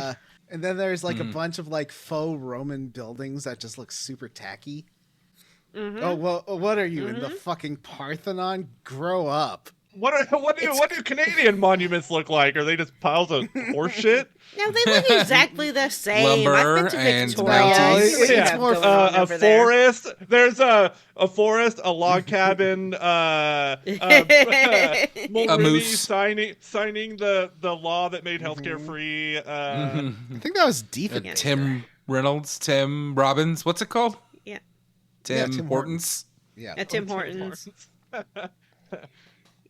Yeah, when I think of European-inspired cities, nowhere in Canada makes that list. Certainly not Montreal Or or Victoria. Quebec City or anything like that. A lot of like Yeah. English Parliament style buildings for sure. Mm-hmm. Megaton. Edmonton's about to probably in a tizzy with being in the Stanley Cup Finals. Ooh. Aren't the Oilers in Megaton. the Stanley Cup Finals? Yeah, Megaton. Megaton, the town. So Megaton. Megaton's Megaton. pretty cool. It looks a lot, I don't know if you guys noticed this, like the town in the Fallout TV I show. did notice that. I didn't notice strong- that because the Fallout TV show felt like it was flat, and this Yeah, is this all. is very This is like vertical. a artificial valley. Well, it's in a crater, basically, and they built it up around the crater. They have walls, and then they've built their little tin shacks and everything around this unexploded bomb. Which Everybody is lives in being a tin worshipped shack in by... the apocalypse. Well, what else are you going to live in? Did you talk to the lady, what's his name, Nelson's wife? She explains like how the town was built if you talk to her. It was built out of old airplane parts. There was a big airport nearby, and they everyone got together and deconstructed all the airplanes and then brought everything over here, including the cult. And she's like, yeah, that's the reason we let these cult people around and we didn't disarm the bomb, is that we needed them to help build the town. The cult worship the bomb. They call themselves the Sons of Adam. I refuse to talk to these fucking Vanessa. weirdos. Children of Adam. No, Sorry, children you're of right, the Atom children. are the X-Men. They are, I guess they're trying to become X-Men by worshipping this bomb. And they're harmless though, you know. There's some other great residents. There's of course Moira, who runs the general store. She's got It's very I Midwestern. gotta figure out how she got her Yeah. accent there, don't you know? Did she immigrate from Minnesota?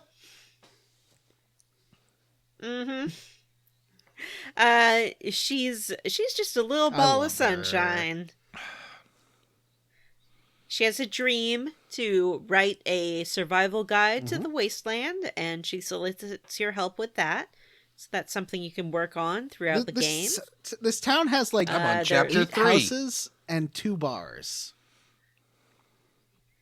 There's 8 houses, Yeah. there's 2 bars, and there's a doctor's office. And a like flop And a house. water processing plant. What's one of the bars? Yeah, the Oh, you mean the house. common house? Yeah, the common house. It really aggravated me that there's a common house and it won't let you go sleep in a fucking bed there.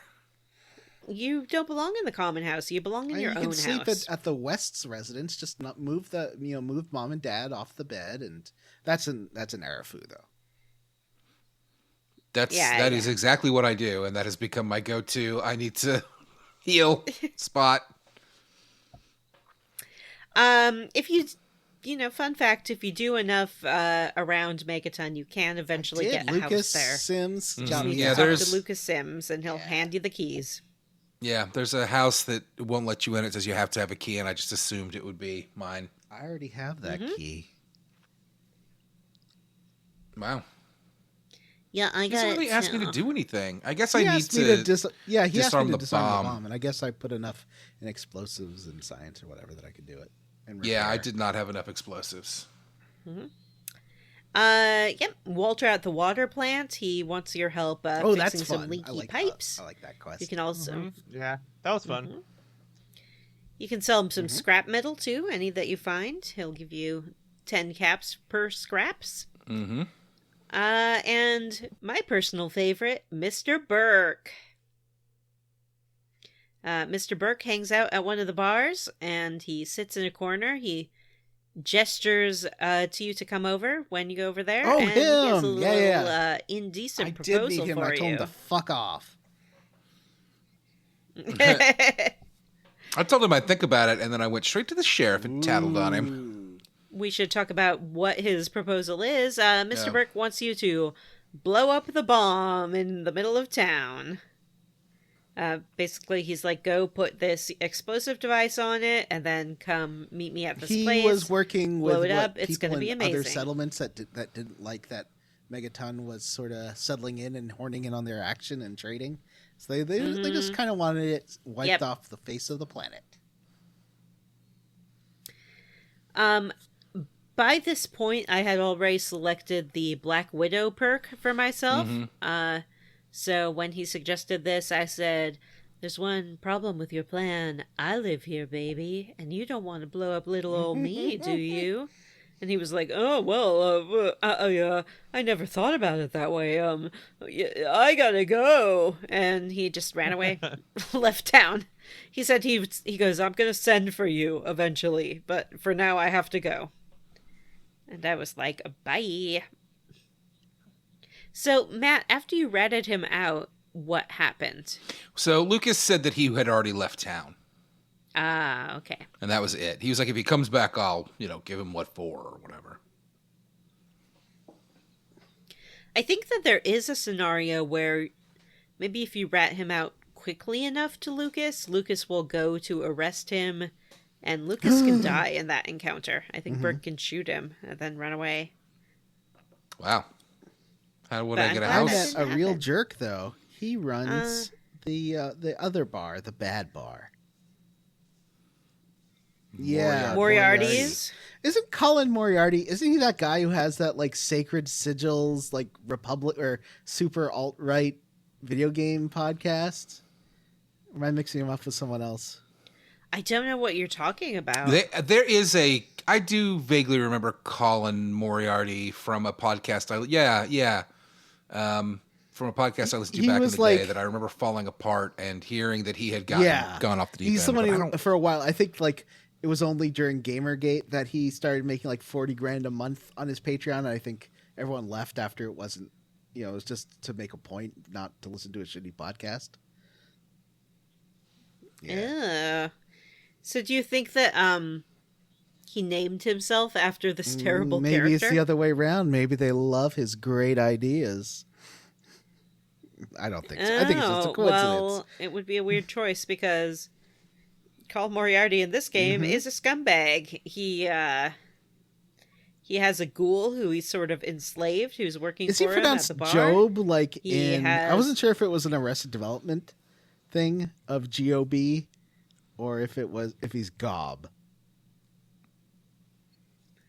I think it's Gob. I've never watched So I Arrested picked his Development. pocket, and he noticed, but he didn't do anything. So I was like, okay, I'm still gonna fuck you over. But that's what I was doing when I was charging my car for the first time. So I did. I haven't gone into his secret office yet. I need to find out where that is. But he knows I took his key. He saw me do it. Because Job told me that I could try to take it off him. Colin Moriarty. Oh, nice. Colin Moriarty knows where our dad is, but he's not going to tell us for free. We have a few options here. We can pay him caps. Do him a favor. He suggests that we could work for him to collect. Yeah, do him a favor. We also hear that he has a computer in the back room, so if we can get the password to that or hack it, we might be able to get in. I don't have enough science. Or maybe there's some other ways. I put too much into repair. I don't have any science left. So what did you do, Johnny, to find out where Daddy went? He's told me to deal with this lady Silver who ran off with, like, he gave her money to buy some drugs and she just ran off with the drugs. But I talked to her. She was in like the Smithvale or Springvale or whatever, like the next town over. She was just hiding out there, and she's like, "Oh yeah, that's not what happened. I just took my money because he hadn't been paying me enough. He was one of the working girls working for him." And she's like, "He's just lying." Like, "Oh okay, yeah, that makes sense." So I told him that she ran away. And he's like, okay, well, it's now that you've done this job for me, it's 100 caps for the info. I'm like, wait, I thought this was for the info. He's like, yeah, you think a lot of things. Wow. What scum. So did you end up having to pay him then? Yeah, I paid him, but at least I, picked his pocket. Yeah. I didn't want to pay him on principle, so I waited until I had the hacking skills to get into his computer. Yeah, same. I did the exact same thing. Fuck that guy. How about you, Jim? He's not getting my money. I paid him for the information. So we learned that Dad has gone to the radio station in sort of the middle of DC, and we can listen to the radio if we want to. It's DJ'd by a single man named Three Dog. Ow, ow, ow! Ow, ow! Why is the I don't want to call it a stereotype, but the radio DJ who howls like a wolf, is that based on something I should know because I've seen it in multiple Wolfman Jack? Oh, Wolfman so that's Jack. why in Saved by the Bell he was Wolfman Zach when he ran the student radio station. Oh. Okay. Yeah, Wolfman Jack used to like show up in cameos in a lot of things in the 80s. Like what? Yeah. Just like TV, like random sitcoms. He'd like be a bit thing and show up. Like in the hilarious House of Frightenstein, he had I don't know if it was him. I think it was just someone in a werewolf costume being the Wolfman. in the hilarious House of Frightenstein. Oh, You he know was what? on I'm just gonna Hollywood stop talking. Squares, Married with Children, The Odd Couple. What's happening? Yeah, he shows up in a lot of things. On Wonder Woman. Huh. Mhm. I don't know if he was the first nationally syndicated DJ, but he certainly was one of the most prominent. So, Yeah. that's Megaton, but we have one more quest to talk about. Vanessa Yes. insisted we play Blood Ties. I chose this quest especially for you, Matt, because I know you were upset that your pick, Vampire the Masquerade something or other something, didn't win the vote. Mm-hmm. So I thought maybe this would make up for it. Sure.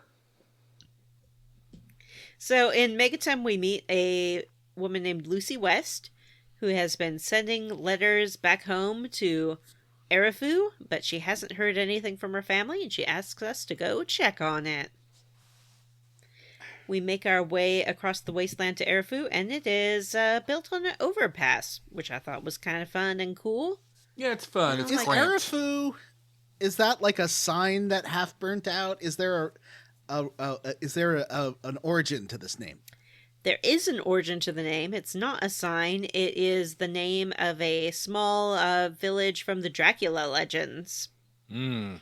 Oh, that's right. They said it was named after a Romanian village. I totally forgot. Wow. So at the base of the overpass, we find some dead Brahmin, which are the two-headed cows. We head up the pass, and we're nearly shot by a man named Evan King, who's like, "Oh, get over sucks. here!" He throws a Town grenade is- at you.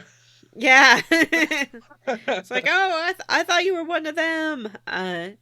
He tells us that the town has been under constant attack from a gang called the Family. He says they come every Now, night. when someone's named a family in a post-apocalyptic thing, I assume they're going to be cannibals. You know, that's like one of the two things they can do. I see. I thought they assume would it's be gonna like be a mobsters. So I feel like it's one of three things. It's mobsters, or it's cannibals, or it's oh my god, I had a whole other thing I was gonna say. Oh, I just yeah. totally Think forgot about it. Let him Clowns. go. Come It's on. mobsters, it's Christian. cannibals, it's people who are related to each other by blood or marriage. I don't remember. It'll come to Vin me. Diesel. Vin Diesel. Family. Yeah, family. Family. Yeah. Family. It's car thieves. It's car thieves / FBI agents or whatever they are. He wasn't even a car thief in the original movie, right? He was just a race boy. No, he was a thief, but he wasn't they a car thief. hijacked, Oh, right, They 'cause they- hijacked stuff off of semis. Yeah, they did have that Honda Civic heist. I remember. Yeah. But they weren't stealing cars. They were stealing like fucking DVD players. Oh yeah, it was something. It was like Yeah. the shittiest DVD players. Too. It was. They were hijacking like I Best Buy remember trucks. Yeah. Wow. I think I've only ever seen Tokyo Drift, which has nothing to do with any of the other movies. It's Well, they almost the did worst tie one. it in eventually. They Not do tie in eventually. not in a good way. retroactively. So what's Evan King So- have to say? Evan King says the town, it's been under attack. Everyone's afraid to come out. The family comes at night and bangs on the doors and taunts us. So can you please go check on everyone in town and see if they're okay? And you can be like, I have this letter. And he's like, I can't give you that letter. I can't take Johnny that is letter. flexing. He's showing off his strength. I was trying to see if that was another. I'm trying to figure out all the Apple camera things and seeing what makes things happen. Like, He just can't stop with the augmented reality. Oh, it worked. You're going to make It Matt made start balloons reading pop again. up. I can't do it. Only Johnny has the power. So we go and check on the people of the town. First one are the Ewers, who are Jim's favorite character in this I game. didn't. I I think. now know who he's talking about, and the cookies. Yeah, she Yeah, did give you me gotta- some delicious cookies You later. go to knock on her door, and she's like, "Oh, you must be the postman with my new catalog." Is my catalog ready? And you go, and the husband is like, "What the hell are you doing in here?" you're like, oh, your wife invited me in, and he's like, she's crazy. Don't listen to her. And then she's like, oh, the West boy, he must be down playing by the river with his good friends. What is this lady's deal? Is she just really dumb? She's crazy. He said, you talk to the husband later. She has like moments of lucidity. And okay. It's like dementia kind of thing. Yeah. I think it's more just like Wasteland mania, where she's decided that she does not accept the reality and is just going to live in she know a fantasy what a world. catalog is? On that same note, how does she know what a cookie is? They don't have. I mean, civilization didn't fucking something. completely collapse.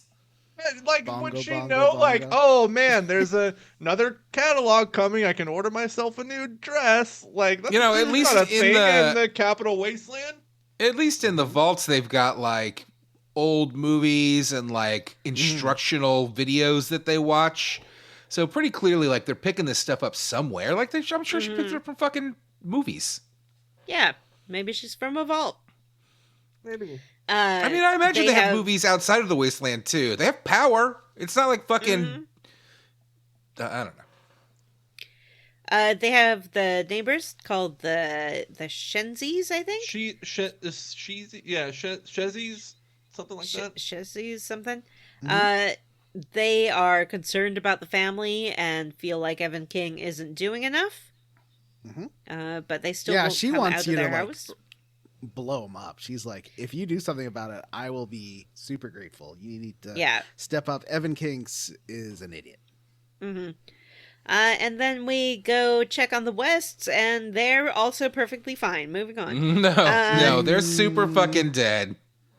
Sanguinated. We find their dried up little husk of corpses. Yeah, my medicine wasn't high enough to tell what had happened to them. Yeah, if your mine wasn't either, but I did look it up. If your medicine's at a certain level, you can see that they've been drained of blood. Another level, and you can see you notice that there's bite marks on their necks, and then like another level, you notice that there's if your medicine's high enough. No, that's not what I mean. We'll get there. Oh, okay. And then there's another level where you notice that there is train residue on the bodies, which is how you would know where to go. Because like you go talk to the king guy that like threw the grenade at you, and he gives you 3 potential places to look, and they're all wrong. I went to the I went to the I basically the correct one the first, and it wasn't right, and then I went to the other 2, and then I got pissed off and looked at the map. I went to the correct one, and there was just a drug dealer there, and so I was like, oh, so it's not. Oh this yeah, one? you have to like I had a vague memory find that the drug dealer first. Yeah. Oh yeah, if you find the drug dealer first, if you go to the back of his lab, he's keeping a bunch of radioactive barrels. There's a grate there where you can go down into a cave. Yeah, eventually I went back and talked to him again, and I scrolled down. I was like, oh, there's some. I could ask him about the family. See, I got and then there he's through like, the other if direction. you go back through here. I got there through the other direction. Yeah, I went through the opposite end first, and then went through the service tunnel and missed my turn to go to the family place, and ended up going through the cave with the Mirelurks and then up into that drug dealer guy's office. And I was like, oh no, I must have gone too far. So I went back, and then I found the family location. Did you get the flamethrower? No, where's that at? There's some guy like in south of the little lake. You know, all this stuff's clustered around a little lake. And south of the lake, there's a guy next to a house who has a flamethrower and attacks you, and that kills Mirelurks instantly. Like, wow! Instead of shooting them in the fucking face. As my I guess my prize, my treasure for this quest, I got the schematics for the shish kebab. Ooh, yeah, I got that too. And I told the guy, so the drug dealer ghoul, I told him that I would help him get sugar bombs. Yeah, me too. I gotta go he wants sugar bomb cereal to make some drugs. So he's making Ultra Jet, which is like super drugs for ghouls. So we make our way through these sewers or train tunnels, and eventually we find the family's lair. Vanessa, what happens there? Well, we find a guy named Robert who is guarding the lair. You can either just sort of fight him or talk your way past him somehow. I think I just gave him money. I had some. Yeah. I'm like, here, have 100 caps. Let me through. That happens a bunch in this him. game, actually. I have paid a lot of people 100 caps to give me something or do something I want. I just went like, and he's like, oh yeah, okay. Ah. Actually, no, I said I had a letter for Ian. And he's like, oh, you probably should talk to. Oh, maybe there's I a did different that guy. too. Yeah. There's a different guy you can flex for. He's the one who runs the shop. And if you flex for him, he tells you like how everyone's a bunch of idiots. Yeah. Here. Yeah, I sort of got him to say that too. He's like, yeah, they all suck. But you get in there, everyone's He pretty told me the nice password to to you. get to Ian. So anyway, sorry, I'm getting ahead of you. I found a guy who was like, oh yeah, Ian seems like a nice kid. He's in isolation. And I just sort of talked him into giving me the password. I'm like, let me go talk to him. I had to use my Black Widow to get the password. Oh. Black Widow is really useful. Not only does it give you the dialogue, but I think it gives you a bonus against male enemies, and there are so many of them in this game that it's quite handy to have. There's some computer terminals around that you can access and hack into if you want to sort of get the deal about what's going on with the family, or you can talk to Vance, who's their leader, and he will tell you, essentially, and their deal is they're just a bunch of heckin' vampires, is what they are. Kind of. They're not a bunch of vampires. They're a bunch of cannibals who have decided to live off of blood instead of eating people. Doesn't it seem a little okay? I have a lot of questions for Vanessa about this quest because when you talk to Ian about it later, he's like, "Yeah, it's like," he says, like Vance, the lead vampire guy, knew before it happened that I was going to be this way, and he like had a sixth sense about it. Is there an explanation you can find that isn't magical, or is Vance? Does he have some kind of sixth sense? I think that Vance maybe groomed this kid into doing this. Yeah, that's what I was wondering. Well, it's not really clear. So if you go and talk to Ian, he says, when I was a kid, someone attacked me and my sister.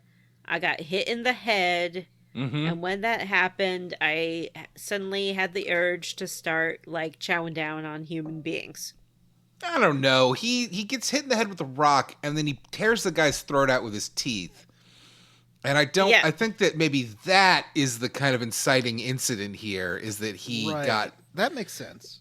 A head trauma, and then, defended himself, and now, it has remained in his head. It's like, do I like to eat people? Or at least he says he blacks out and then kills, and that's what happened to his parents. And Vance covered for him by pretending to make it look like they did it instead of Ian doing it. So, but that begs the question. Jim said at the second level medicine check they have holes in their necks, but these guys don't have vampire fangs. But Ian did rip their throats out with his teeth. But there's a big difference between holes in your neck and if ripped I said out holes, throat. maybe I misspoke. I think it just said wounds. Okay. Yeah. They could also be using some kind of little, like, I don't know, nail or something like that. Since I got that passcode from that one guy, I didn't have to. I still talk to them anyways. Like, everyone's supposed to. He basically wants you to get like the code from everybody to learn. He wants you to learn about all of the laws of the family from different family members. If you fail the speech check initially, I'm failing every speech check because I'm putting no points into speech. So instead, I did a strength check and then got. I just opened the door because the guy gave me the password to Ian. So I did the Ian stuff first and came back, and Vance was mad at me. He's like, "You skipped my lecture." I did the same thing. I like he's like, go learn all the laws from other family members, and I immediately turned to his wife and I was like, hey, I need to talk to this kid. It's pretty weird that I have to do all this other stuff. And I passed the speech check, and she's like, you know what? You're right. He's gonna be really mad, but here's the passcode.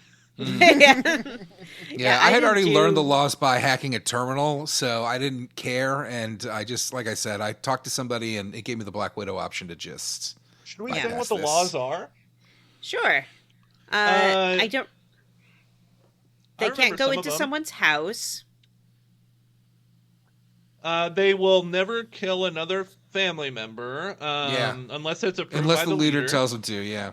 And they don't only eat Come out flesh. at night. They only hunt humans for survival. They're not prone to any kind of other violence. But they don't. One of them is that they don't eat flesh. They only drink blood. Right. Correct. Because that's more civilized somehow. Basically, Yeah. Vance's deal is he's like, well, we're cannibals and we're just kind of always going to be, but we can at least get together and put some guidelines in place. Yeah, I know this is an oxymoron, but they're kind of like pseudo-vegan cannibals, where it's like it's only like a very specific type of something that they consume. So But they still are kind of going after innocent people with their... The first time I played this they are game, preying on people. Yeah. the first time I played this game back in 2010 or whenever, I did accidentally like piss everyone off and kill them all. So it was neat seeing Good, fuck the 'em. non-violent solution. Like, so I said, why don't you just be friends and I can ask Arafu to give you a blood supply and in return you'll protect them. So that's what I did. The magical solution I came up with. Yeah, I did the Yeah, same I did thing. the same thing. Mm-hmm. How about you, Jim? When I finally talked to him, I told him, I was like, hey, you should come back, and I don't think you're really what you think you are, and everybody thinks like your sister misses you. I think I told him about his sister. Oh, yeah. Or There's give him the two letter. things. There's like Yeah. dealing You can with give him the Ian letter. West and Yeah. then dealing with the vampires in general. Yeah, so I talked to Ian, and then I told him that he should go home, and he did. And then I talked to Vance, and he's like, well, that's not what I expected to happen. But it's his choice, and we harbor no ill will towards you, and here's the schematics to the shish kebab. Did you make a deal for protection of Arafu or anything with him? He said he would no longer attack Arefu. Cool. Yeah, I did the did blood anybody- bags for protection. Did anybody go back to Megaton and try to find Lucy? Because I couldn't fucking find Yeah, her. I couldn't find her I either. did. I found her. I went to her house, and she wasn't in there. And as soon as I left her house, she was walking in. Oh, So that's how I okay. caught her. So are I you was able to looking talk for to her her and today. tell her what's going on? You have to talk to her, and she mentions that she doesn't think the letters that she's been trying to send her brother and her parents are being delivered because she hasn't heard anything. So she asked you if you would personally deliver a letter to Arefu. I'm so confused about what you're talking about, Jim. That's the Yeah, beginning that's of the the quest, and beginning we're of the talking Yeah, about we're the still end. at the end right. of the quest. Oh, you mean talk to Lucy after? Yeah, Yeah. Oh, I didn't do that. because she's not in Arafu, and I can't find her in Megaton, so I don't know what the fuck happened to her. I know that I Still in use Megaton. She just wanders around a little bit. I Yeah, use I didn't look in her house. her bed in Arafu a lot, and every time I go in there, the kid is in there, and he's like, "I knew you couldn't stay away from me." And he also has a very deep voice for a child that small, and it creeps me out. Yeah, Wait, I also Ian? sent him home, and Yeah. then I'm like, I don't know, maybe he should stay with the vampires. I'm not sure about this I kind of guy. wanted to kill Ian because I like knocked over something in his house. And he's like, "You need to be more careful." I'm like, Yeah. Yeah. "Listen here, mom murderer. You're on Yeah. my Yeah, Maybe you so need they to ended be up more Nerve. careful. the people of Arafu blame the family for what happened to the Wests, and so Ian is welcomed back, even though he's the one that killed his parents. I really was unsure as this quest was going on what the resolution was going to be as to whether or not Ian killed them. I suspected maybe Vance had done it and just kind of made him think he did it. I think Yeah, Ian did it. I wondered about that too. Or potentially for a while I thought maybe, Maybe Evan he really King is a had. vampire. For a while, Maybe I thought he maybe Evan is. King had done it because he kept people in their houses and wouldn't let them out. It was, Yeah, I he felt suspected like he Evan was King as more well. tied into this than he ended up being. No. I like that He was when the quest is over and you go talk to him, you can go and talk to everyone in Arefu and be like, hey, you should reward me. And the thing that guy gives you is just a bottle of liquor. It can be it's either like whiskey or rum or scotch or vodka. He gives you a bottle of something. Well, then afterwards you can go talk to the Skinsies, and you can talk to not the Skinsies. The Ewers. The Ewers. You can talk to Jim's favorite character. What's her name? Bethany. Brayley Ewers, who will offer to give you some cookies, and then you get a tin can in your inventory. When I was playing this, I mentioned how much I liked Brayley, and Vanessa put something in the group chat about. She goes, "Oh, here's your fresh cookies," and then she put a little tin can emoji, and I was like, "I wonder what that means." And then, like 15 minutes later, I was like, "Oh." Yep, Vanessa's spoiling the game for everybody. You can keep saying that to her as well, and she'll keep giving you tin cans. I think I did it like 3 times. As many as you want. So that's Blood Ties. The Ewer husband will also begin to repair items for you. Yeah. And he does it for pretty cheap. And that's useful to have. Especially, you can repair items in this game if you have an identical item to what you want to repair, but otherwise you don't have any options except to pay for it. So, Vanessa, where are we playing to next week? Next week, we're going to go to the radio station, help 3Dog install his satellite dish, and then find out where Daddy went after that. And my suggested side quest is rescue Riley's Rangers. And the best way to where do you trigger pick that up? Is the Museum of History. Ooh. Is it the In the Museum clinic. of Natural History?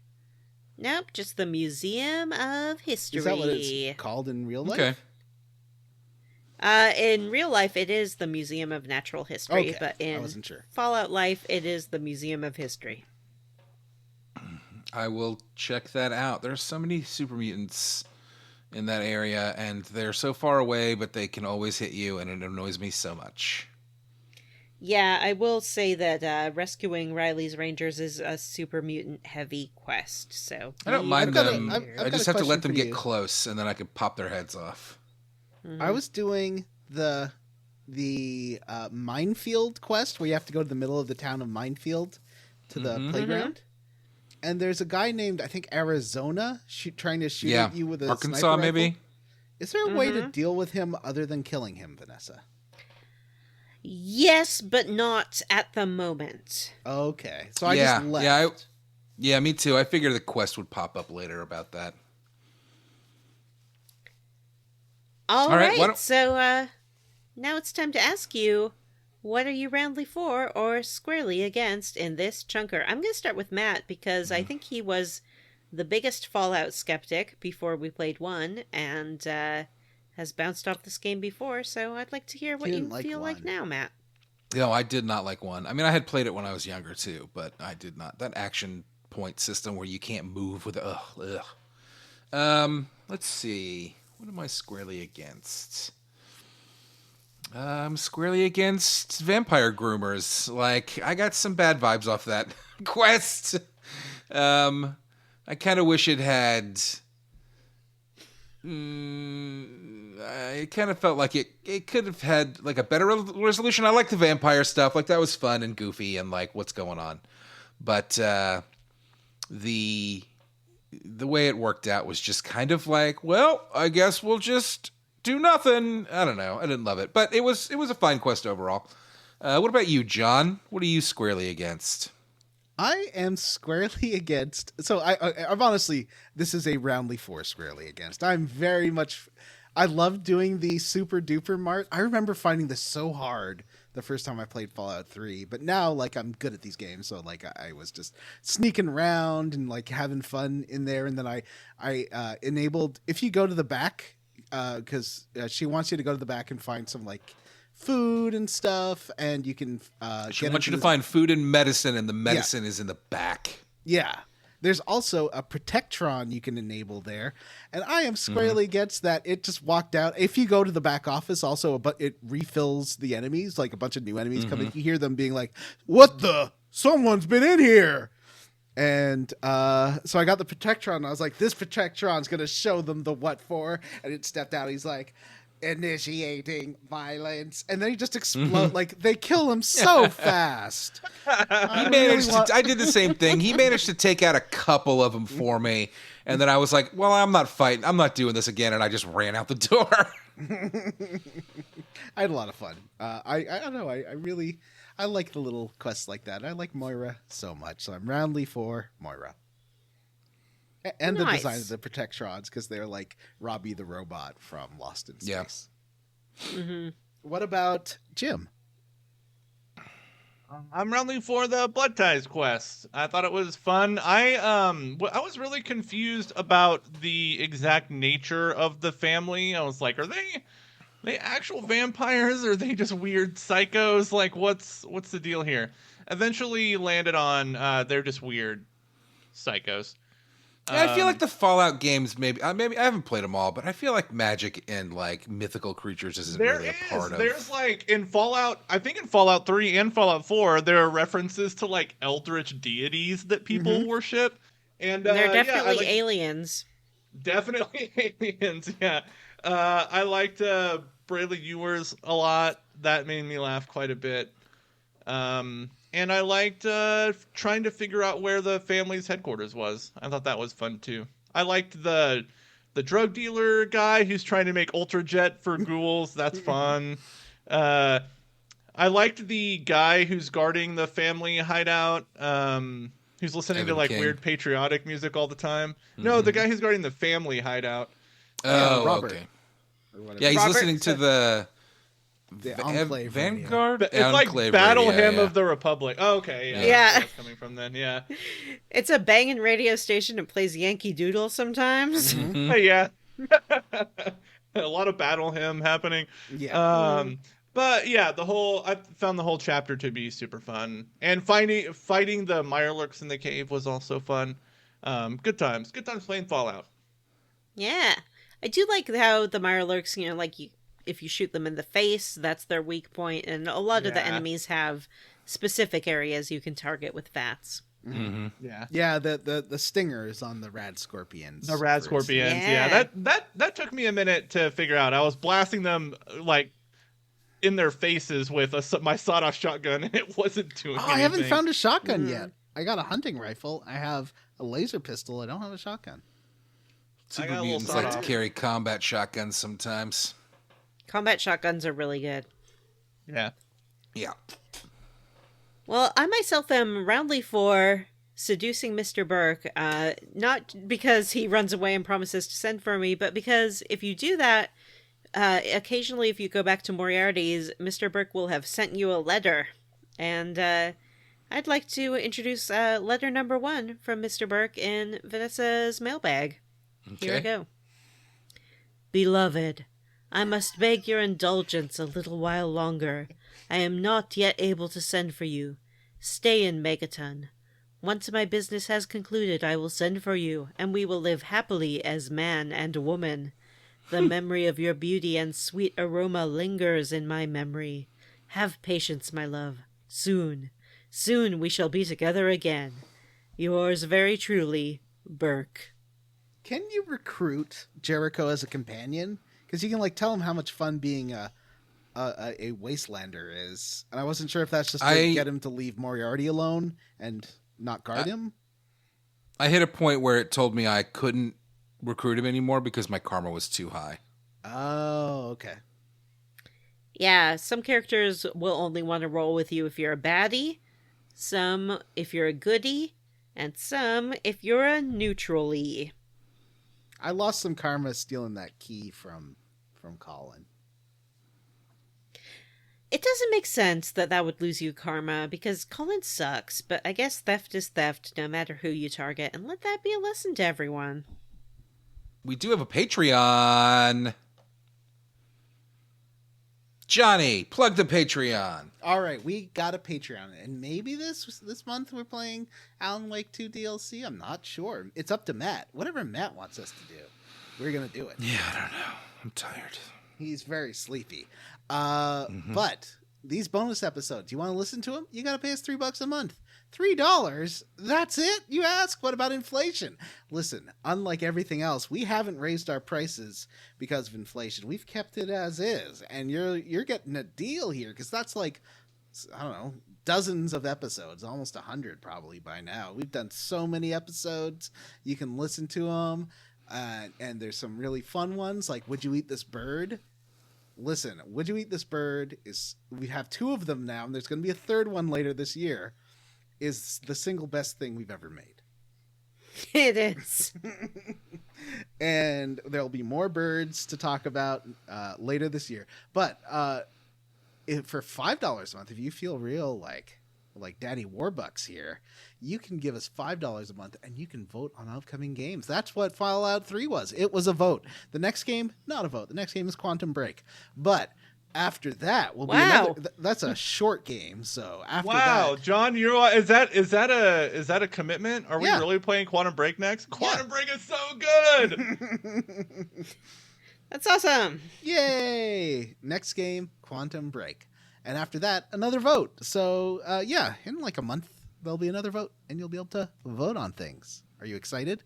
I bet you are, listeners. I love how excited our listeners get about these votes. Also, no matter what you give to the podcast, if you give us $1 or anything, we'll tell you how awesome you are. We go through a list of Patreons every week, and I mostly remember to change them, and I did this week. Because Vanessa told me to like 5 times. I did 5 times. And those Patreons are in no particular order. David Pascal, John Scala, Robert T, Kodab Games, Jake Dickerson, my mom, Ian Frederick, Join the Princess Posse, Ward Childress, and You're Not a Little Kitty in a Big City, You're a Fat Cat in My Bedroom. I'd like to thank Keysby Knight, Fei Fong Dong. Seattle Sounders will host Club World Cup in 2025. Do Good Recklessly, Stephen Paget, Tracy, the Board Queen, Dragon Quest 3 or 4 in 2024. Huxley Iguana, Sexy Grandma's Retirement Home, Ross Hartley, Zachary Bullet Ant Harbison. I'd like to thank Wishbone is Gay, John B. Quaker Oatman, Chad Wilson, Ryan Schmidt, RP Siege, Jamie Black, Brian Pitt, Chris Parsons, Joshua W. Broxson, and Florian Jonas Kramer. I would like to thank Cameron Shoei, Worked Muffin, AJL, Free Girth, Magpie Juju, Sean Gonzalez, Activate Toilet, Rubber Bear, and David Shook. All right, that's it for this episode of Square Roots. If you'd like to send us an email to have read on the air, you can do so at squarerootspodcast@gmail.com. Come hang out with us on Facebook in our Facebook group, the Square Roots Podcast group for smart, cool, very attractive people. B-skeet at us at squarerootspod.bsky.social. Also, check out our YouTube channel at Square Roots Pod.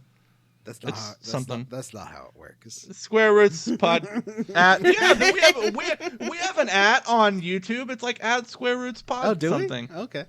Please rate, review, and subscribe on Apple Podcasts, Ghana, or wherever you listen to podcasts. Thanks to Stephen Morris for our Square Roots theme. You can find Stephen on YouTube. Links are in the show notes.